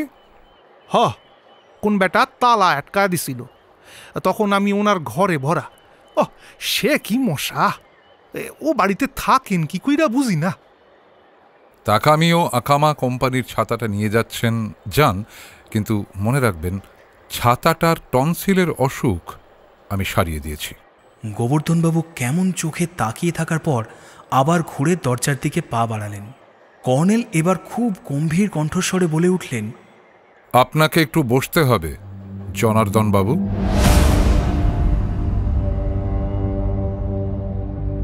ঘরে যেন বিনা মেঘে বাজ পড়ল। আমিও হালদার মশাই পরস্পর তাকাতাকি করলাম। কর্নেল পকেট থেকে সেই ছোট্ট গোল একটা ফিল্ম রোলের মতো জিনিস বের করে বললেন, জনার্দন বাবু, এই জিনিসটা আপনার কাছে পৌঁছানোর কথা। এটাই ছাতার টনসিলের মধ্যে ছিল, কিন্তু আপনার দুর্ভাগ্য আপনি কোনো কারণে সেদিন কার্জন পার্কে সময় মতো পৌঁছতে পারেননি। এদিকে আপনার যমজ ভাই গোবর্ধন বাবু সেখানে নেহাত খেয়ালে গিয়ে পড়েছিলেন, তাই এই ছাতাটা তাঁরই সামনে ফেলে রেখে চলে যায় আপনার স্মাগলিং গ্যাংয়ের কোনো লোক। না না না, পালানোর চেষ্টা করবেন না। হালদার মশাই ততক্ষণে উঠে দাঁড়িয়েছেন। এক লাফে এগিয়ে গিয়ে জনার্দন সর্বাধিকারীকে ধরে ফেললেন। এই বেটা আমারে ঘরে আটকায় রাখছিল। হ্যাঁ, এই সে ভূত। এই ভূতের জন্য সে কি মশা। জনার্দন বাবু, কাল রাতে আপনার ঘরে ঢুকে সব দেখেছি, আপনার নামও জানতে পেরেছি। খাটের তলায় বিদেশি ইলেকট্রিক সরঞ্জাম থেকে শুরু করে নানা দামি জিনিস ঠাসা আছে। আপনি আপনার যমজ ভাই গোবর্ধন বাবুর টেলিফোন ট্যাপ করে রেখেছিলেন, তাও দেখেছি। আমরা যাওয়ার পর বেগতিক বুঝে ওর টেলিফোনের তার ছিঁড়ে ফেলেছিলেন আপনি। এই সময় ডোরবেল বাজল। কর্নেল হাঁকলেন, ষষ্ঠী। একটু পরে আমার পরিচিত কাস্টমস অফিসার রথিন মৈত্র এবং তাঁর দুজন অনুচর ঘরে ঢুকলেন। রথিন মৈত্র বললেন, কর্নেল সরকার, 33/1 নস্কর লেনের একটা ঘরে রেড করে প্রচুর ড্রাগ ক্যাপসুল পেয়েছি। আচ্ছা, এই বুঝি সেই জনার্দন সর্বাধিকারী। একবার ভুল করে এর যমজ ভাইকে অকারণ হ্যারাস করেছিলাম আমরা। এই জনার্দনরা ড্রাগ পাচার করেই এই দেশটা সর্বনাশ করছে। কর্নেল সেই ফিল্ম রোলের মতো জিনিসটা ওর হাতে দিয়ে বললেন, এতেও নিষিদ্ধ ড্রাগ ভরা আছে। আপনারা পরীক্ষা করলে বলতে পারবেন এর কত দাম। আর জনার্দন বাবুর ছাতাটাও নিয়ে যান। রথিন মৈত্র জনার্দন বাবুকে ছাতাসহ পাকড়াও করে নিয়ে গেলেন। হালদার মশাই একটি নস্যি নিয়ে বললেন, কি কাণ্ড। যমজ ভাই, তা বুঝলেন কেমনে কর্নেল স্যার? গত রাতে যখন জনার্দন বাবুর ঘরে ঢুকি তখন কিছু বুঝতে পারিনি। জনার্দন সর্বাধিকারীর বিজনেস কার্ড ওই ঘরে দেখতে পেলেও ওকে তো তখনও চর্মচক্ষে দেখিনি। এদিকে গোবর্ধন বাবুও বলেননি তাঁর কথা।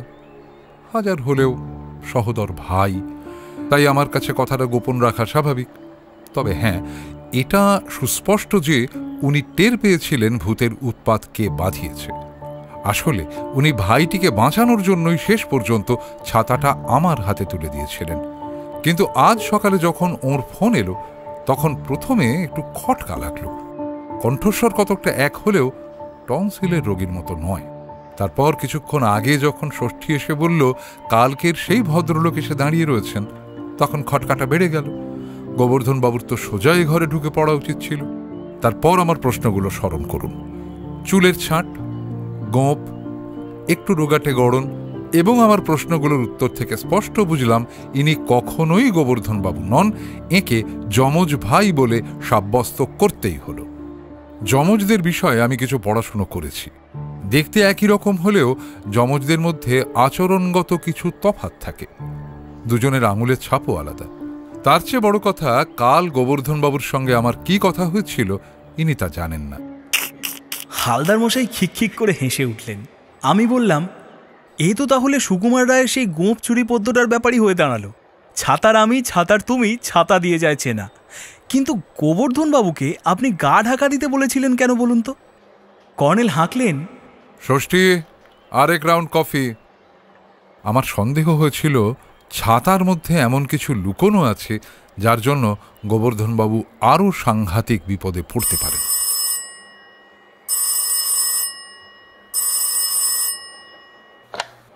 হ্যালো, হ্যাঁ হ্যাঁ, বলুন বলুন বলুন। তাই নাকি? বাহ, এ তো ভালো কথা। কবে গেলেন? আচ্ছা, তাহলে তো কোনো অসুবিধেই নেই। হ্যাঁ হ্যাঁ, নিশ্চয় নিশ্চয় নিশ্চয়। নদীর ওপারে, তাই তো? হ্যাঁ, নদীর ওপারে তিব্বতী গুম্ফা।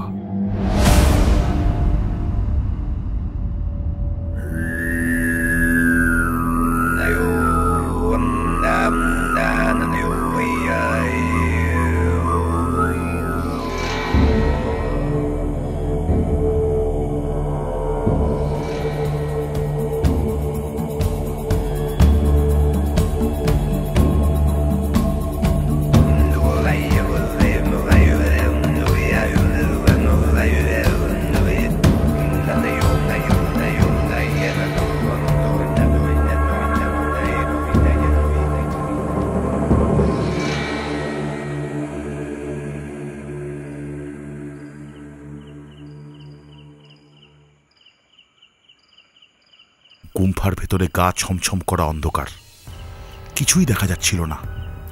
কিন্তু একটু পরে টের পেলুম বাইরের উজ্জ্বল রোদ থেকে এসেছি বলেই এমন মনে হচ্ছে। অন্ধকারটাও ক্রমশ ফিকে হয়ে গেল। তারপর চোখের দৃষ্টি যত পরিষ্কার হচ্ছিল তত ভয় পাচ্ছিল। চৌকো বিশাল ঘরের ভেতর দুধারে দাঁড়িয়ে আছে যত সব ভয়ঙ্কর চেহারার মূর্তি। বিদঘুটো মূর্তিগুলো চোখ কটমট করে এমন ভঙ্গিতে আমার দিকে তাকিয়ে আছে যেন আর এক পা বাড়ালেই ঝাঁপিয়ে পড়বে আমার উপর। চোখের দৃষ্টি যখন একেবারে পরিষ্কার হয়ে গেল তখন মূর্তিগুলোকে জীবন্ত মনে হলো, এমনকি যেন তাদের ঘন ঘন শ্বাস প্রশ্বাসের চাপা শব্দ কানে শুনতে পেলুম। এই নির্জন পাহাড়ি গুম্ফায় খেয়াল বসে একা ঢুকে পড়াটা ঠিক হয়নি। সত্যের খাতিরে বলবো, আমি ভীতু লোক নই, ভূত প্রেত বিশ্বাস করি না। জীবনে কত সাংঘাতিক অবস্থায় পড়েছি, কিন্তু বুদ্ধিশুদ্ধি গুলিয়ে ফেলিনি। কিন্তু আজ ওই গুম্ফার ভেতর আমার জ্ঞান বুদ্ধি যেন গুলিয়ে যাচ্ছিল। মনে হচ্ছিল একটা নিষিদ্ধ জায়গায় ঢুকে পড়েছি এবং একদল সাংঘাতিক জীবের পাল্লায় পড়ে গেছি। শুধু সাংঘাতিক হলেও কথা ছিল, এরা বুঝি বাস্তব পৃথিবীর কেউ নয়, রূপকথার এক ভুতুড়ে এলাকার বাসিন্দা। হয়তো হয়তো মানুষ দেখলেই এদের জিভ লক লক করে ওঠে। কয়েক মিনিট চুপচাপ দাঁড়িয়ে রইলুম। না, ভয় পেয়ে পালিয়ে যাওয়ার পাত্র আমি নই। আমার কোমরে রীতিমতো একটা অটোমেটিক রিভলভার আছে। কিম্ভূত প্রাণীগুলো যদি আমার উপরে হামলা করে, যা থাকে বড়াতে গুলি আমি ছুড়বই। তাতে এদের গায়ে গুলি বিঁধবে কিংবা এরা ভড়কে যাবে কিনা সেটা কোনো কথা নয়। কথা হলো যে আমার অন্তত সাহস বাড়বে গুলির শব্দে। ভয়ের সময় শব্দ একটা শক্তিশালী ব্যাপার। রাত বিরেতে একা কোথাও ভয় পেলে নিজের কাশির শব্দ কিংবা চেঁচিয়ে কথা বলা অথবা গান করা মোক্ষম কাজ দেয়, সাহস ফিরে আসে, তাই না? মেজর হরগোবিন্দ সিংহ আমাদের দুজনের কাছে সায় চেয়ে একটু হাসলেন। আমি সায় দিয়ে বললুম, ঠিকই বলেছেন। তা আপনি কি সত্যি সত্যি রিভলভার বের করে গুলি ছুড়লেন? আপনার মাথা খারাপ? ব্যাপারটা আসলে যাকে বলে হ্যালুসিনেশন। মনের ভুল থেকেই চোখের ভুল আর কানের ভুল। তিব্বতের বৌদ্ধ গুম্ফাগুলো নতুন লোককে এভাবেই ভড়কে দেয়। ওসব গুম্ফা মহাযানী সম্প্রদায়ের বৌদ্ধদের প্রার্থনাঘর। মহাযানীরা তন্ত্র মন্ত্র, গুপ্তবিদ্যা বা অকাল্টের চর্চা করে। এসবের সাহায্যে নাকি তারা অলৌকিক শক্তিদের সাথে যোগাযোগ করতে পারে। কর্নেল সরকার, আপনি নিশ্চয়ই মাদাম ব্লাভাৎস্কির কাণ্ড কারখানা জানেন। আমার ফ্রেন্ড ফিলোসফার অ্যান্ড গাইড স্বনামধন্য বুড়ো ঘুঘুমশাই চোখ বুজে ইজি চেয়ারে বসে আরামে চুরুট টানছেন। গলার ভেতর শুধু একটা অস্পষ্ট শব্দ করলেন। মেজর আমার দিকে তাকিয়ে বললেন, মাদাম ব্লাভাৎস্কি 19 শতকে সারা পৃথিবীতে হুলুস্থুল কাণ্ড বাঁধিয়েছিলেন। মাদ্রাজের কাছে তিনি প্রেত চর্চার একটা আখড়াও বানিয়েছিলেন। মাদাম বলতেন তিব্বতের রহস্যময় সাধুরা তার গুরু, এক গুরুর নাম ছিল কুটহুর্মি। অদ্ভুত নাম। এই গুরু দিব্য শরীরে চোখের পলকে তার কাছে নাকি হাজির হতেন। কখনো মাদামের প্রেতচর্চার আসরে শূন্য থেকে ছিটকে পড়ত গুরুদেবের চিঠি। এসব চিঠিকে তিনি বলতেন মাস্টার্স লেটার। তবে ভারতে স্বাধীনতাবোধ, স্বদেশপ্রীতি এবং আত্মমর্যাদার জ্ঞান সঞ্চারে মাদামের প্রেরণা ছিল অনেক। সেই জন্যই তিনি ভারতে ছিলেন পরম শ্রদ্ধেয়া। এই রুশ মহিলার কাছে সত্যিই আমরা ঋণী। এবার ঘুঘুমশাই শ্রীযুক্ত কর্নেল নীলাদ্রি সরকারের কথা শোনা গেল। চোখ বন্ধ, ঠোঁটের ফাঁকে চুরুট, সাদা দাড়ি চুলকে বললেন, মাদাম ব্লাভাৎস্কি রাশিয়া থেকে ভাগ্যের খোঁজে মার্কিন মুলুকে পাড়ি জমান। যখন নিউ ইয়র্কে গুছিয়ে বসেন তখন বয়স ছিল 42। 1835 খ্রিস্টাব্দের 7 সেপ্টেম্বর তাঁর বাড়িতে এক ভদ্রলোক মিশরের মমিভূত হাজির করেন। তখনই থিওজফিক্যাল সোসাইটি নামে সর্বপ্রথম একটি প্রতিষ্ঠানের জন্ম হয়, সেই সন্ধ্যাতেই। তবে যাই রটুক, মাদাম কদাচ তিব্বতে যাননি। বলেন কি? তাহলে আপনি এসব মানেন? কি সব? অলৌকিক শক্তি, ভূত প্রেত? মানি বই কি। এবার আমার অবাক হওয়ার পালা। জানি সর্ববিষয়ে প্রাজ্ঞ এবং সব কিছুতে নাক গলানো এই ধুরন্ধর গোয়েন্দা ভদ্রলোকের জুড়ি নেই কোথাও, কিন্তু উনি যে নিজেও ভূত প্রেত বিশ্বাস করেন তা তো জানা ছিল না। কর্নেল নিশ্চয়ই রসিকতা করছেন। ডার্লিং, তুমি নিশ্চয়ই শেক্সপিয়ার পড়েছ। শেক্সপিয়ারের মোদ্দা কথাটা হচ্ছে এই, এ বিশ্বব্রহ্মাণ্ডে এমন অনেক ব্যাপার আছে যাতে মানুষের আক্কেল গুড়ুম হয়ে যাবে। জয়ন্ত, রবি ঠাকুরও বলেছেন, বিপুলা এ পৃথিবীর কতটুকু জানি। মেজর সাহেব হতাশ ও বিরক্ত হয়ে বাঁকা মুখে বললেন, আপনাকে আমি যুক্তিবাদী মানুষ ভেবেছিলাম। বোঝা যাচ্ছে মাদাম ব্লাভাৎস্কির কাণ্ড কারখানা আপনি সত্যি বলে মানেন। অথচ দেখুন, লন্ডনের আত্মা সংক্রান্ত গবেষণা সমিতির পক্ষ থেকে মাদামের ক্রিয়াকলাপের তদন্ত করে বলা হয়েছিল সব জোচ্চুরি। ইতিহাসে এই মহিলার মতো ধূর্ত ঠগ আর কিন্তু দেখা যায়নি। হ্যাঁ, লন্ডনের এই সমিতির সদস্য ছিলেন ববি টেনিসন, উইলিয়াম জেমস প্রমুখ প্রখ্যাত ব্যক্তি। আর ওদের পক্ষ থেকে যিনি তদন্ত করেন তার নাম রিচার্ড হজসন। মাদ্রাজের কাছে বঙ্গোপসাগরের তীরে আদিয়ারে মাদামের আখড়ায় তিনি এসেছিলেন। এটা 1882 খ্রিস্টাব্দের কথা। এত জেনেও আপনি অকালটা বিশ্বাস করেন? আশ্চর্য। তারপর যেন ক্রুদ্ধ হয়ে উঠে দাঁড়ালেন, টুপিটা মাথায় চাপিয়ে এবং ছড়িটি তুলে নিয়ে ভদ্রতাসূচক বিদায় সম্ভাষণ না করেই ঘর থেকে গটগট করে বেরিয়ে গেলেন। জয়ন্ত, দরজাটা বন্ধ করে এসো, শুয়ে পড়া যাক। আদেশ পালন করে এসে বললুম, লোকটা ভারী অভদ্র তো। হ্যাঁ, সেই জন্যই হরগোবিন্দর বদলে ওকে বলা যায় মেজর গোয়ার গোবিন্দ। বলে কর্নেল হাসতে হাসতে বিছানার দিকে পা বাড়ালেন। বাথরুম থেকে ফিরে এসে পোশাক বদলানোর সময় লক্ষ্য করলুম কর্নেল নাক ডাকছেন।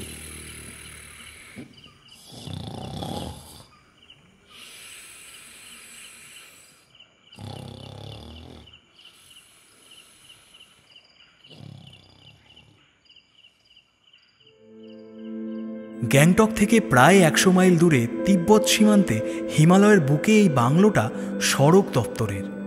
পেছনে খাড়া পাহাড় নেমে গেছে লাচেনচু নদীতে, তার ওপারে ঢালু হয়ে উঠে গেছে আরও পাহাড়। চিরতুষারের এলাকা ওদিকে। বিকেলে নদীর ওপারের পাহাড়ে একটা গুম্ফা দেখেছিলুম, সেই নিয়ে কথা শুরু। মেজর হরগোবিন্দ আমাদের সঙ্গী নন, তিনি আগেই এসেছেন, যেচে পড়ে আলাপ করেছেন। কর্নেল এবং উনি দুজনেই সমর বিভাগের লোক, দুজনেই রিটায়ার করেছেন। অতএব দুজনের মধ্যে ভাব হতে খুব বেশি দেরি হয়নি। কিন্তু যেভাবে চোটে মোটে গেলেন, আমার বিশ্বাস কাল সকাল থেকে উনি আর কর্নেলের মুখদর্শনও করবেন না। কাল সকালে তিনজনে মিলে নদী পেরিয়ে ওই গুম্ফা দেখতে যাওয়ার কথা। যা মনে হচ্ছে মেজর যদি যান, অন্য সময় একা একা যাবেন। হঠাৎ দেখি এক ভয়ঙ্কর ব্যাপার। একটা রাক্ষসে চেহারার প্রাণী, কতটা মানুষের মতো দেখতে, হাঁ করে আমার দিকে তেড়ে আসছে। ভয় পেয়ে চেঁচাবার চেষ্টা করলুম, কিন্তু গলা থেকে আওয়াজ বেরোলো না। প্রাণীটা অদ্ভুত গর্জন করতে লাগলো, কোথাও ঘন্টা বেজে উঠল। তারপর ঘুমটা ভেঙে গেল, বুঝলুম নিছক দুঃস্বপ্ন। কিন্তু বাইরে কিছু একটা ঘটছে, একটা একটা হুলস্থুল কাণ্ড বেঁধে গেছে যেন। ঝড় বৃষ্টি শুরু হয়েছে, কিন্তু আশ্চর্য, সত্যি সত্যি কোথাও একটা ঘন্টা বেজে চলেছে ঢং ঢং করে। ঘন্টার শব্দটা বাড়ছে এবং কমছে। কখনো মনে হচ্ছে বাইরে নয়, আমার মাথার ভেতরই বাজছে ঘন্টাটা। Colonel, colonel! কর্নেলের সাড়া এলো ওপাশের বিছানা থেকে। কি হলো জয়ন্ত, ভয় পেলে নাকি? না, ভয় পাওয়ার কি আছে? আরে ঝড় বৃষ্টি হচ্ছে, শুনছেন না? শুনছি। আচ্ছা, ঘন্টা বাজছে কোথায় বলুন তো? নদীর ওপারে সেই গুম্ফায়। কিন্তু ওখানে তো শুনেছি কেউ থাকে না। ঠিকই শুনেছ ডার্লিং। তাহলে ওখানে এই দুর্যোগে ঘন্টা বাজাচ্ছে কে, আর কেনই বা বাজাচ্ছে? জয়ন্ত, তখনই বলেছিলুম পৃথিবীতে এখনো অনেক অদ্ভুত ঘটনা ঘটে এবং আক্কেল গুরুম হয়ে যায়। বিরক্ত হয়ে বললুম, ও তাহলে বলতে চান ভূতে ঘন্টা বাজাচ্ছে? ঝড় বৃষ্টি দুর্যোগের রাতেই ওরা জেগে ওঠে। যত অশরীরী অতৃপ্ত আত্মারা এই গুম্ফায় গিয়ে প্রার্থনা করে। ওরা মুক্তি চায়, নিছক মুক্তি নয়, বৌদ্ধ ধর্ম যাকে বলে মহাপরিনির্বাণ। তারপর তার জন্ম নেই, জরা ব্যাধি নেই, মৃত্যু নেই। আহা, সে কি খাসা অবস্থা! তারপর আচমকা ওর নাক ডাকা আবার শুরু হলো। আমার আর ঘুম হল। ঝড়ের দাপটে বাংলোটা কেঁপে উঠছিল। ভয় হচ্ছিল উড়িয়ে নিয়ে গিয়ে 1000 ফুট গভীর নদীতে না ফেলে দেয়। আর সেই অদ্ভুত ঘণ্টার শব্দ এক টানা শোনা যাচ্ছিল, কখনো মৃদু, কখনো তীব্র। এমন অস্বস্তিকর রাত জীবনে আসেনি।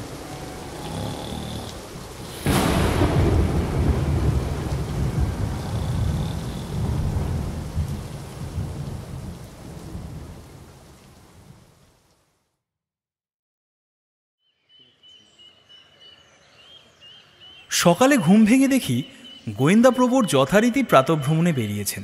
বাইরে আকাশ মোটামুটি পরিষ্কার। বিশ্বাসই হয় না যে রাতে অমন ঝড় জল হয়েছে। তবে গাছপালা ঝোপঝাড়ের রং খুলে গেছে। একটু পরেই কর্নেল ফিরলেন। দুঃসংবাদ ডার্লিং, লাচেনচু নদীতে রাতারাতি জল বেড়ে গেছে। জল না কমলে ওপারের গুম্ফা দেখতে পাওয়া যাবে না। তবে তার চেয়েও দুঃসংবাদ, আমাদের মেজর সাহেবের পাত্তা নেই। চৌকিদার যা বলল তা ভারী অদ্ভুত। বেডটি দিতে গিয়ে দেখে ওর ঘরের দরজা খোলা, বিছানা লণ্ডভণ্ড, মেঝেতে এক পাটি আর দরজার কাছে এক পাটি স্লিপার পড়ে আছে। কেউ বা কারা তাকে জবরদস্তি ধরে নিয়ে গেছে। সে কি বলে হন্তদন্ত হয়ে পা বাড়ালুম। কর্নেল আমার হাত ধরে বাধা দিয়ে বললেন, ঝুট ঝামেলায় গিয়ে লাভ কি জয়ন্ত? চৌকিদার থানায় গেছে, পুলিশে এসে ও নিয়ে মাথা ঘামাক। বরং চলো বাজারের দিকে গিয়ে কোথাও ব্রেকফাস্ট করা যাক, খিদে পেয়েছে। পুলিশ তো আমাদেরও জিজ্ঞেস করবে নাকি? যখন করবে যা জানি বলবো। এখন চলো, খালি পেটে কেবল ভাবনা বাড়ে। পা বাড়িয়ে বললুম, কিন্তু আমরা তো কিছু জানিই না এ ব্যাপারে। কর্নেল দরজায় তালা এঁটে বললেন, নদীর ধারে এক জায়গায় দেখলুম পাথরের গা বেয়ে অজস্র অর্কিড গজিয়েছে। এসব অর্কিডের এখন ফুল ফোটে। অবিশ্বাস্য সেই দৃশ্য ডার্লিং। ফুলের উপরে ঝাঁকে ঝাঁকে প্রজাপতি উড়ছে।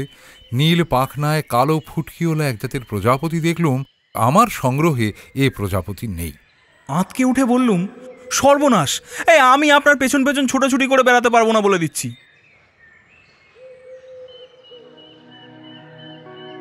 মেজরের ঘরটা বাংলোর পেছন দিকে, গেট থেকে দেখা যায় না।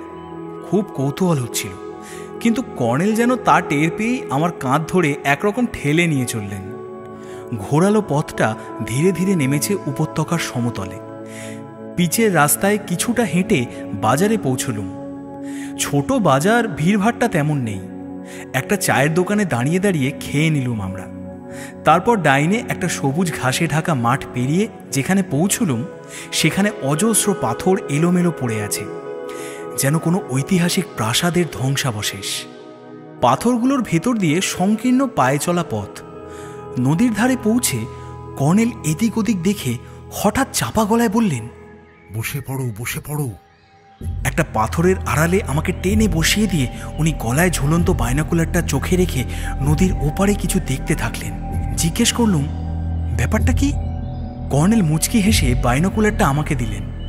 চোখে রেখে যা দেখলুম তাতে আমি হতভম্ব। নদীর ওপারে পাহাড়ের গায়ে একটা চওড়া চাতালে দাঁড়িয়ে আছে দুটো লোক। তাদের একজন স্বয়ং মেজর হরগোবিন্দ। মুখের চেহারা অস্পষ্ট বলে দ্বিতীয় লোকটিকে চিনতে পারলুম না। দুজনে কি যেন পরামর্শ করছে। মেজর সাহেব কার সঙ্গে কথা বলছেন চিনতে পারছো তো জয়ন্ত? না তো, কে ও? একে কি আগে কোথাও দেখেছি? দেখেছো ডার্লিং, দেখেছো। আশা করি গ্যাংটকের সেই ম্যাজিশিয়ানটিকে তোমার মনে আছে? হ্যাঁ, ঠিক মনে পড়েছে এবার। আশ্চর্য কিছু ম্যাজিক দেখেছিলুম বটে। চারধারে লোকের চোখের পাহারা, তার মধ্যে সেই জাদুকর তাক লাগানো খেলা দেখাচ্ছিল। খেলা ভাঙলে কর্নেল তার সঙ্গে আলাপ করেছিলেন। বুড়ো মাঝে মাঝে কেমন যেন শিশু হয়ে ওঠেন। ম্যাজিক দেখে সে কি খুশি, ম্যাজিশিয়ানকে 10 টাকা বকশিস পর্যন্ত দিয়ে বসলেন। লোকটা এখন মেজর হরগোবিন্দ সিংহের সঙ্গে কথা বলছে নদীর ওপারে এক দুর্গম জায়গায়। আর মেজর ভদ্রলোক নাকি নিখোঁজ হয়েছেন। ঘরের বিছানা লণ্ডভণ্ড, পায়ের চটি ছিটকে পড়েছে, কারা জবরদস্তি ধরে নিয়ে গেছে। মাথা মুন্ডু কিছুই বোঝা যাচ্ছে না। গুম হয়ে আছি দেখে কর্নেল বললেন, কিছু বুঝলে জয়ন্ত? না, একটুও না। আপনি বুঝেছেন কিছু? না, অতএব ব্যাপারটা বোঝা দরকার। চলো জয়ন্ত, ওপারে যাই। যাবেন কিভাবে? নদীতে এখন বান যে। মাইলটাক উজানে একটা দড়ির সাঁকো আছে। এসো, কিন্তু সাবধানে। পাথরের আড়ালে আড়ালে আমাদের যেতে হবে। যেতে যেতে লক্ষ্য করলাম খালি চোখেও দেখা যাচ্ছে ওপাশের পাহাড়ের চাতালে দুটি ছোট্ট আবছা মূর্তি। আমার বৃদ্ধ বন্ধুটির শারীরিক দক্ষতা দেখলে তাক লেগে যাবে। ভাগ্যের ছাত্রজীবনে মাউন্টেনিয়ারিংয়ের ভালো ট্রেনিং নিয়েছিলুম এবং পার্ট 2 পর্বত অভিযানে দৈনিক সত্যসেবকের পক্ষ থেকে সাংবাদিক হিসেবে যোগ দিয়েছিলুম। প্রাণান্তকর রজ্জু সেতু পেরিয়ে বিস্তর পাহাড়ি গোলকধাঁধায় ঘুরে ঘুরে যখন চাতালের কাছে পৌঁছলুম তখন অবস্থা শোচনীয়। মেজর এবং ম্যাজিশিয়ান আমাদের অপেক্ষায় বসে থাকার পাত্র নন। বেমালুম নিপাত্তা হয়ে গেছেন ততক্ষণে। হবেন এ তো জানা কথা, কিন্তু দেখা যাচ্ছে কর্নেলও কম গোয়ার নন। আমার মনের কথা আঁচ করে গোয়েন্দাপ্রবর বললেন, ডার্লিং, এই বৃদ্ধের প্রতি রুষ্ট হয়েও না। আমরা খুব পবিত্র জায়গায় এসে পৌঁছেছি। দেখো বৎস, ওই সেই রহস্যময় গুম্ফা যেখানে ঝড়ের রাতে ঘণ্টা বাজে। ঘুরে দেখি, আরে তাই তো, ডাইনে এক ফালি রাস্তার মাথায় গুম্ফা দেখা যাচ্ছে। আমরা উত্তর ঘুরে পূর্বে এসেছি। ওপারে পশ্চিমে আমাদের বাংলোটাও দেখা যাচ্ছে। কর্নেল চাতালের মতো জায়গাটায় চোখ বুলিয়ে বললেন, চলো আমরা গুম্ফার দিকে যাই। এবেলা আমরা গুম্ফার লামা মহোদয়ের আতিথ্য নেব। ভেবো না, ওরা খুব অতিথি বৎসল। এদিকটায় গাছপালা প্রায় নেই বললেই চলে, কিছু ঝোপঝাড় আছে। গুম্ফার সামনে প্রকাণ্ড একটা রঙিন প্রার্থনা চক্র, মন্ত্র খোদাই করা আছে। দেখে মনে হলো 1000 বছরের পুরনো।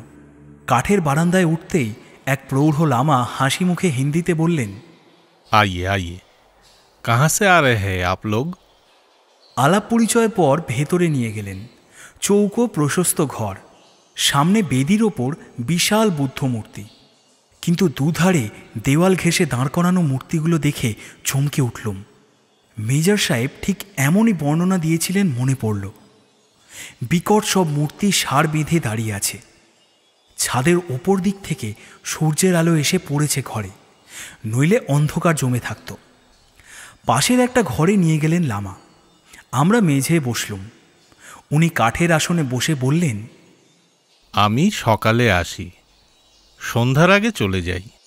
ওপর দিকে নতুন গুম্ফায় আমরা অনেকে মিলে থাকি। এই গুম্ফাটা দেখাশোনার দায়িত্ব আমার ওপর, তাই রোজ আসতে হয়। শুনেছি এই গুম্ফায় রাতে থাকলে বিপদ ঘটে, তা কি সত্যি? এমনকি দিনেও মার কখনো কখনো দেখা দেয় এ গুম্ফায়। খুব সাহসী না হলে এখানে দিনেও থাকা কঠিন। আজ সকালে যখন দরজা খুলে ঢুকলুম, স্পষ্ট দেখলুম মার দাঁড়িয়ে আছে, বিকট তার মূর্তি। জোরে জোরে মন্ত্র পড়তে শুরু করলুম, তখন অদৃশ্য হয়ে গেল।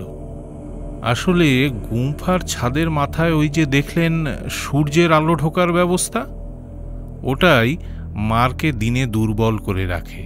মার অন্ধকারের শক্তি কিনা।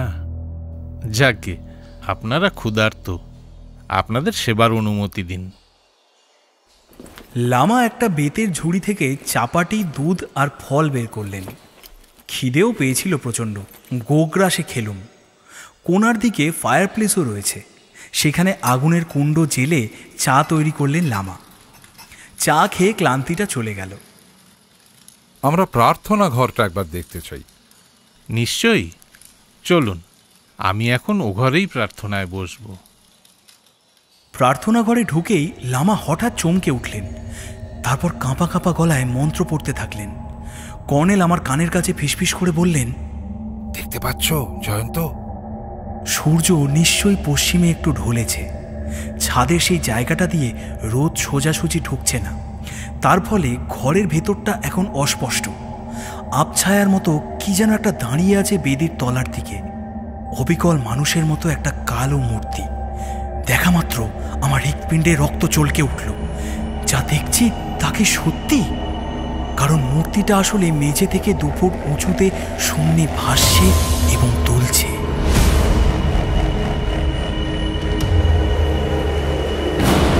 তারপরই বাইরে একটা শনশন শব্দ উঠল। প্রার্থনাঘরের দরজাগুলো মচমচ করে উঠল এবং বাইরে থেকে ঝোড়ো হাওয়া এসে ঢুকলো ঘরে। ছাদের ঘুলঘুলিতে যেটুকু আলো আসছিল হঠাৎ তাও বন্ধ হয়ে গেল। তারপর বাজ পড়ল কোথাও, মেঘ ডাকতে থাকলো। দরজা দিয়ে মুহুর মুহুর বিদ্যুতের ঝিলিক ঢুকলো ঘরে। দেখলুম শূন্যে দাঁড়ানো মূর্তিটা ভীষণ দুলছে।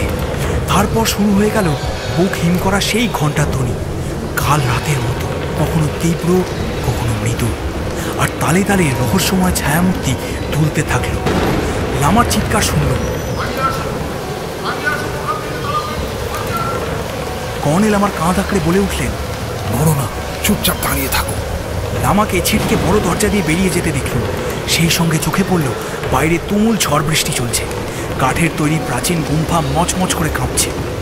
বেদির ওখানে মারকে আর দেখতে পেলুম না, সে একেবারে অদৃশ্য হয়ে গেছে। এদিকে ঘন ঘন বাজ হাঁকড়াচ্ছে, কানে তালা ধরে যাচ্ছে মেঘের গর্জনে। বিদ্যুতের তীব্র ছটা এসে ঢুকছে ঘরের ভেতর।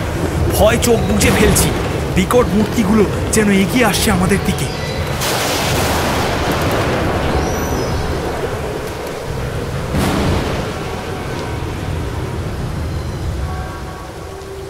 কতক্ষণ মারের সেই উপদ্রব চলল বলা কঠিন। যখন সব শান্ত হলো তখন কর্নেল ফিসফিস করে বললেন, এসো জয়ন্ত, লামার ঘরে একটা হ্যারিকেন দেখেছি, সেটা জেলে নিয়ে আসি। হ্যারিকেনটা জেলে দুজনে প্রার্থনা ঘরে ফিরে এলুম। বিকট মূর্তিগুলোকে সেই আলোয় বড় ভয়ঙ্কর দেখাচ্ছিল। কর্নেল কি করতে চান বুঝতেই পারছিলুম না।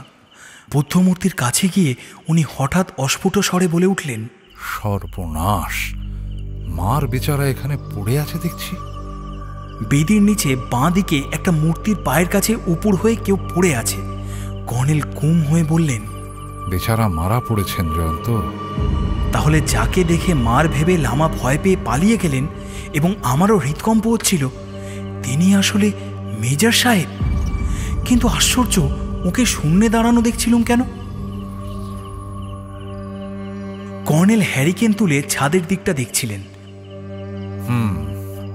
এই দেখো জয়ন্ত, কড়ি কাঠের আটা আংটা থেকে একটা ছেঁড়া দড়ি ঝুলছে।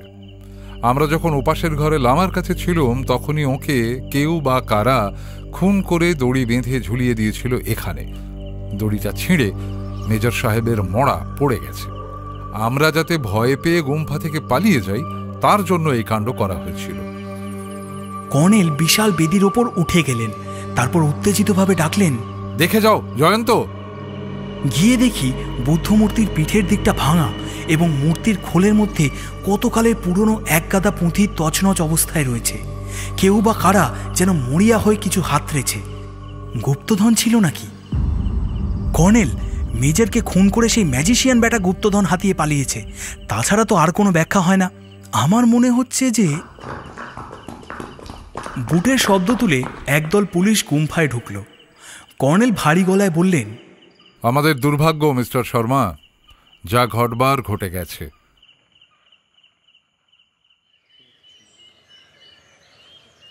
পরদিন সকালে বাংলোর বারান্দায় বসে কর্নেলের কাছে রহস্য কথা শুনছি, এমন সময় police officer mister Prabhudayal Sharma এলেন।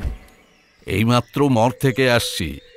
আশ্চর্য ব্যাপার কর্নেল, ডেড বডির মুখে নকল দাড়ি, অর্থাৎ মরাটা মেজরের নয়, ম্যাজিশিয়ান ততিরামের। ওমা, জানতেন নাকি? তা তখন তো বলেননি। বললে পুলিশ মহলে উঠত, হরগোবিন্দ সাবধান হয়ে যেত, তাকে ধরতে পারতেন না সহজে। বলে কর্নেল চুরুট ধরাতে মন দিলেন।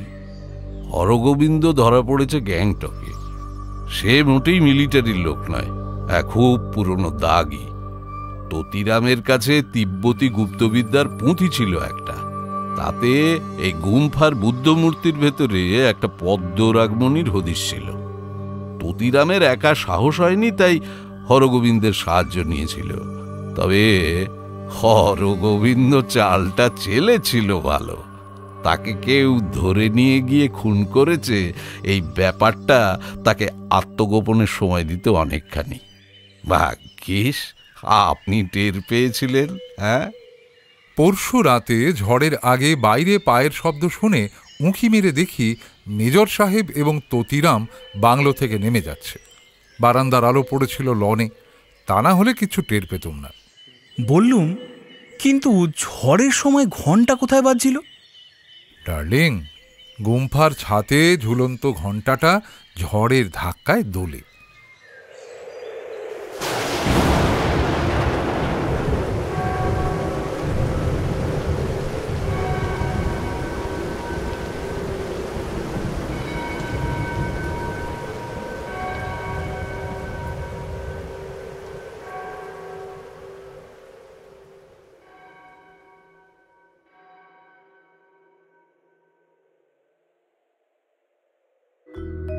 এতক্ষণ শুনছিলেন সৈয়দ মুস্তাফা সিরাজের লেখা গল্প, যেখানে কর্নেল, কালো ছাতার উৎপাত এবং তিব্বতী গুপ্তবিদ্যা। গল্পের উপস্থাপনায় এবং জয়ন্তর চরিত্রে সৌভিক। কর্নেল নীলাদ্রি সরকারের ভূমিকায় বিশিষ্ট সাহিত্যিক শ্রী রাজা ভট্টাচার্য। ষষ্ঠী এবং হালদার মশাইয়ের ভূমিকায় বাবু। যেখানে কর্নেল গল্পে হরদয়ালের ভূমিকায় বাবু, হরিচরণ এবং হোটেলের ম্যানেজারের ভূমিকায় আমি রাজীব। কালো ছাতার উৎপাত গল্পে গোবর্ধন ও জনার্দনের ভূমিকায় দেবাশিস সেনগুপ্ত, রথিন মৈত্রর ভূমিকায় রাজীব। তিব্বতী গুপ্তবিদ্যা গল্পে প্রভুদয়াল শর্মার ভূমিকায় দেবাশিস সেনগুপ্ত এবং মেজর হরগোবিন্দের ভূমিকায় আমি রাজীব। আমাদের এবারের পোস্টার ডিজাইনে আশিস ভট্টাচার্য। গল্পটা কেমন লাগলো কমেন্ট করে অবশ্যই আমাদের জানাবেন, আর অবশ্যই সাবস্ক্রাইব করবেন আমাদের নতুন গল্প শোনার জন্য। দেখা হবে পরের গল্পে। সঙ্গে থাকুন, শুনতে থাকুন ট্রেইলার স্টেশন।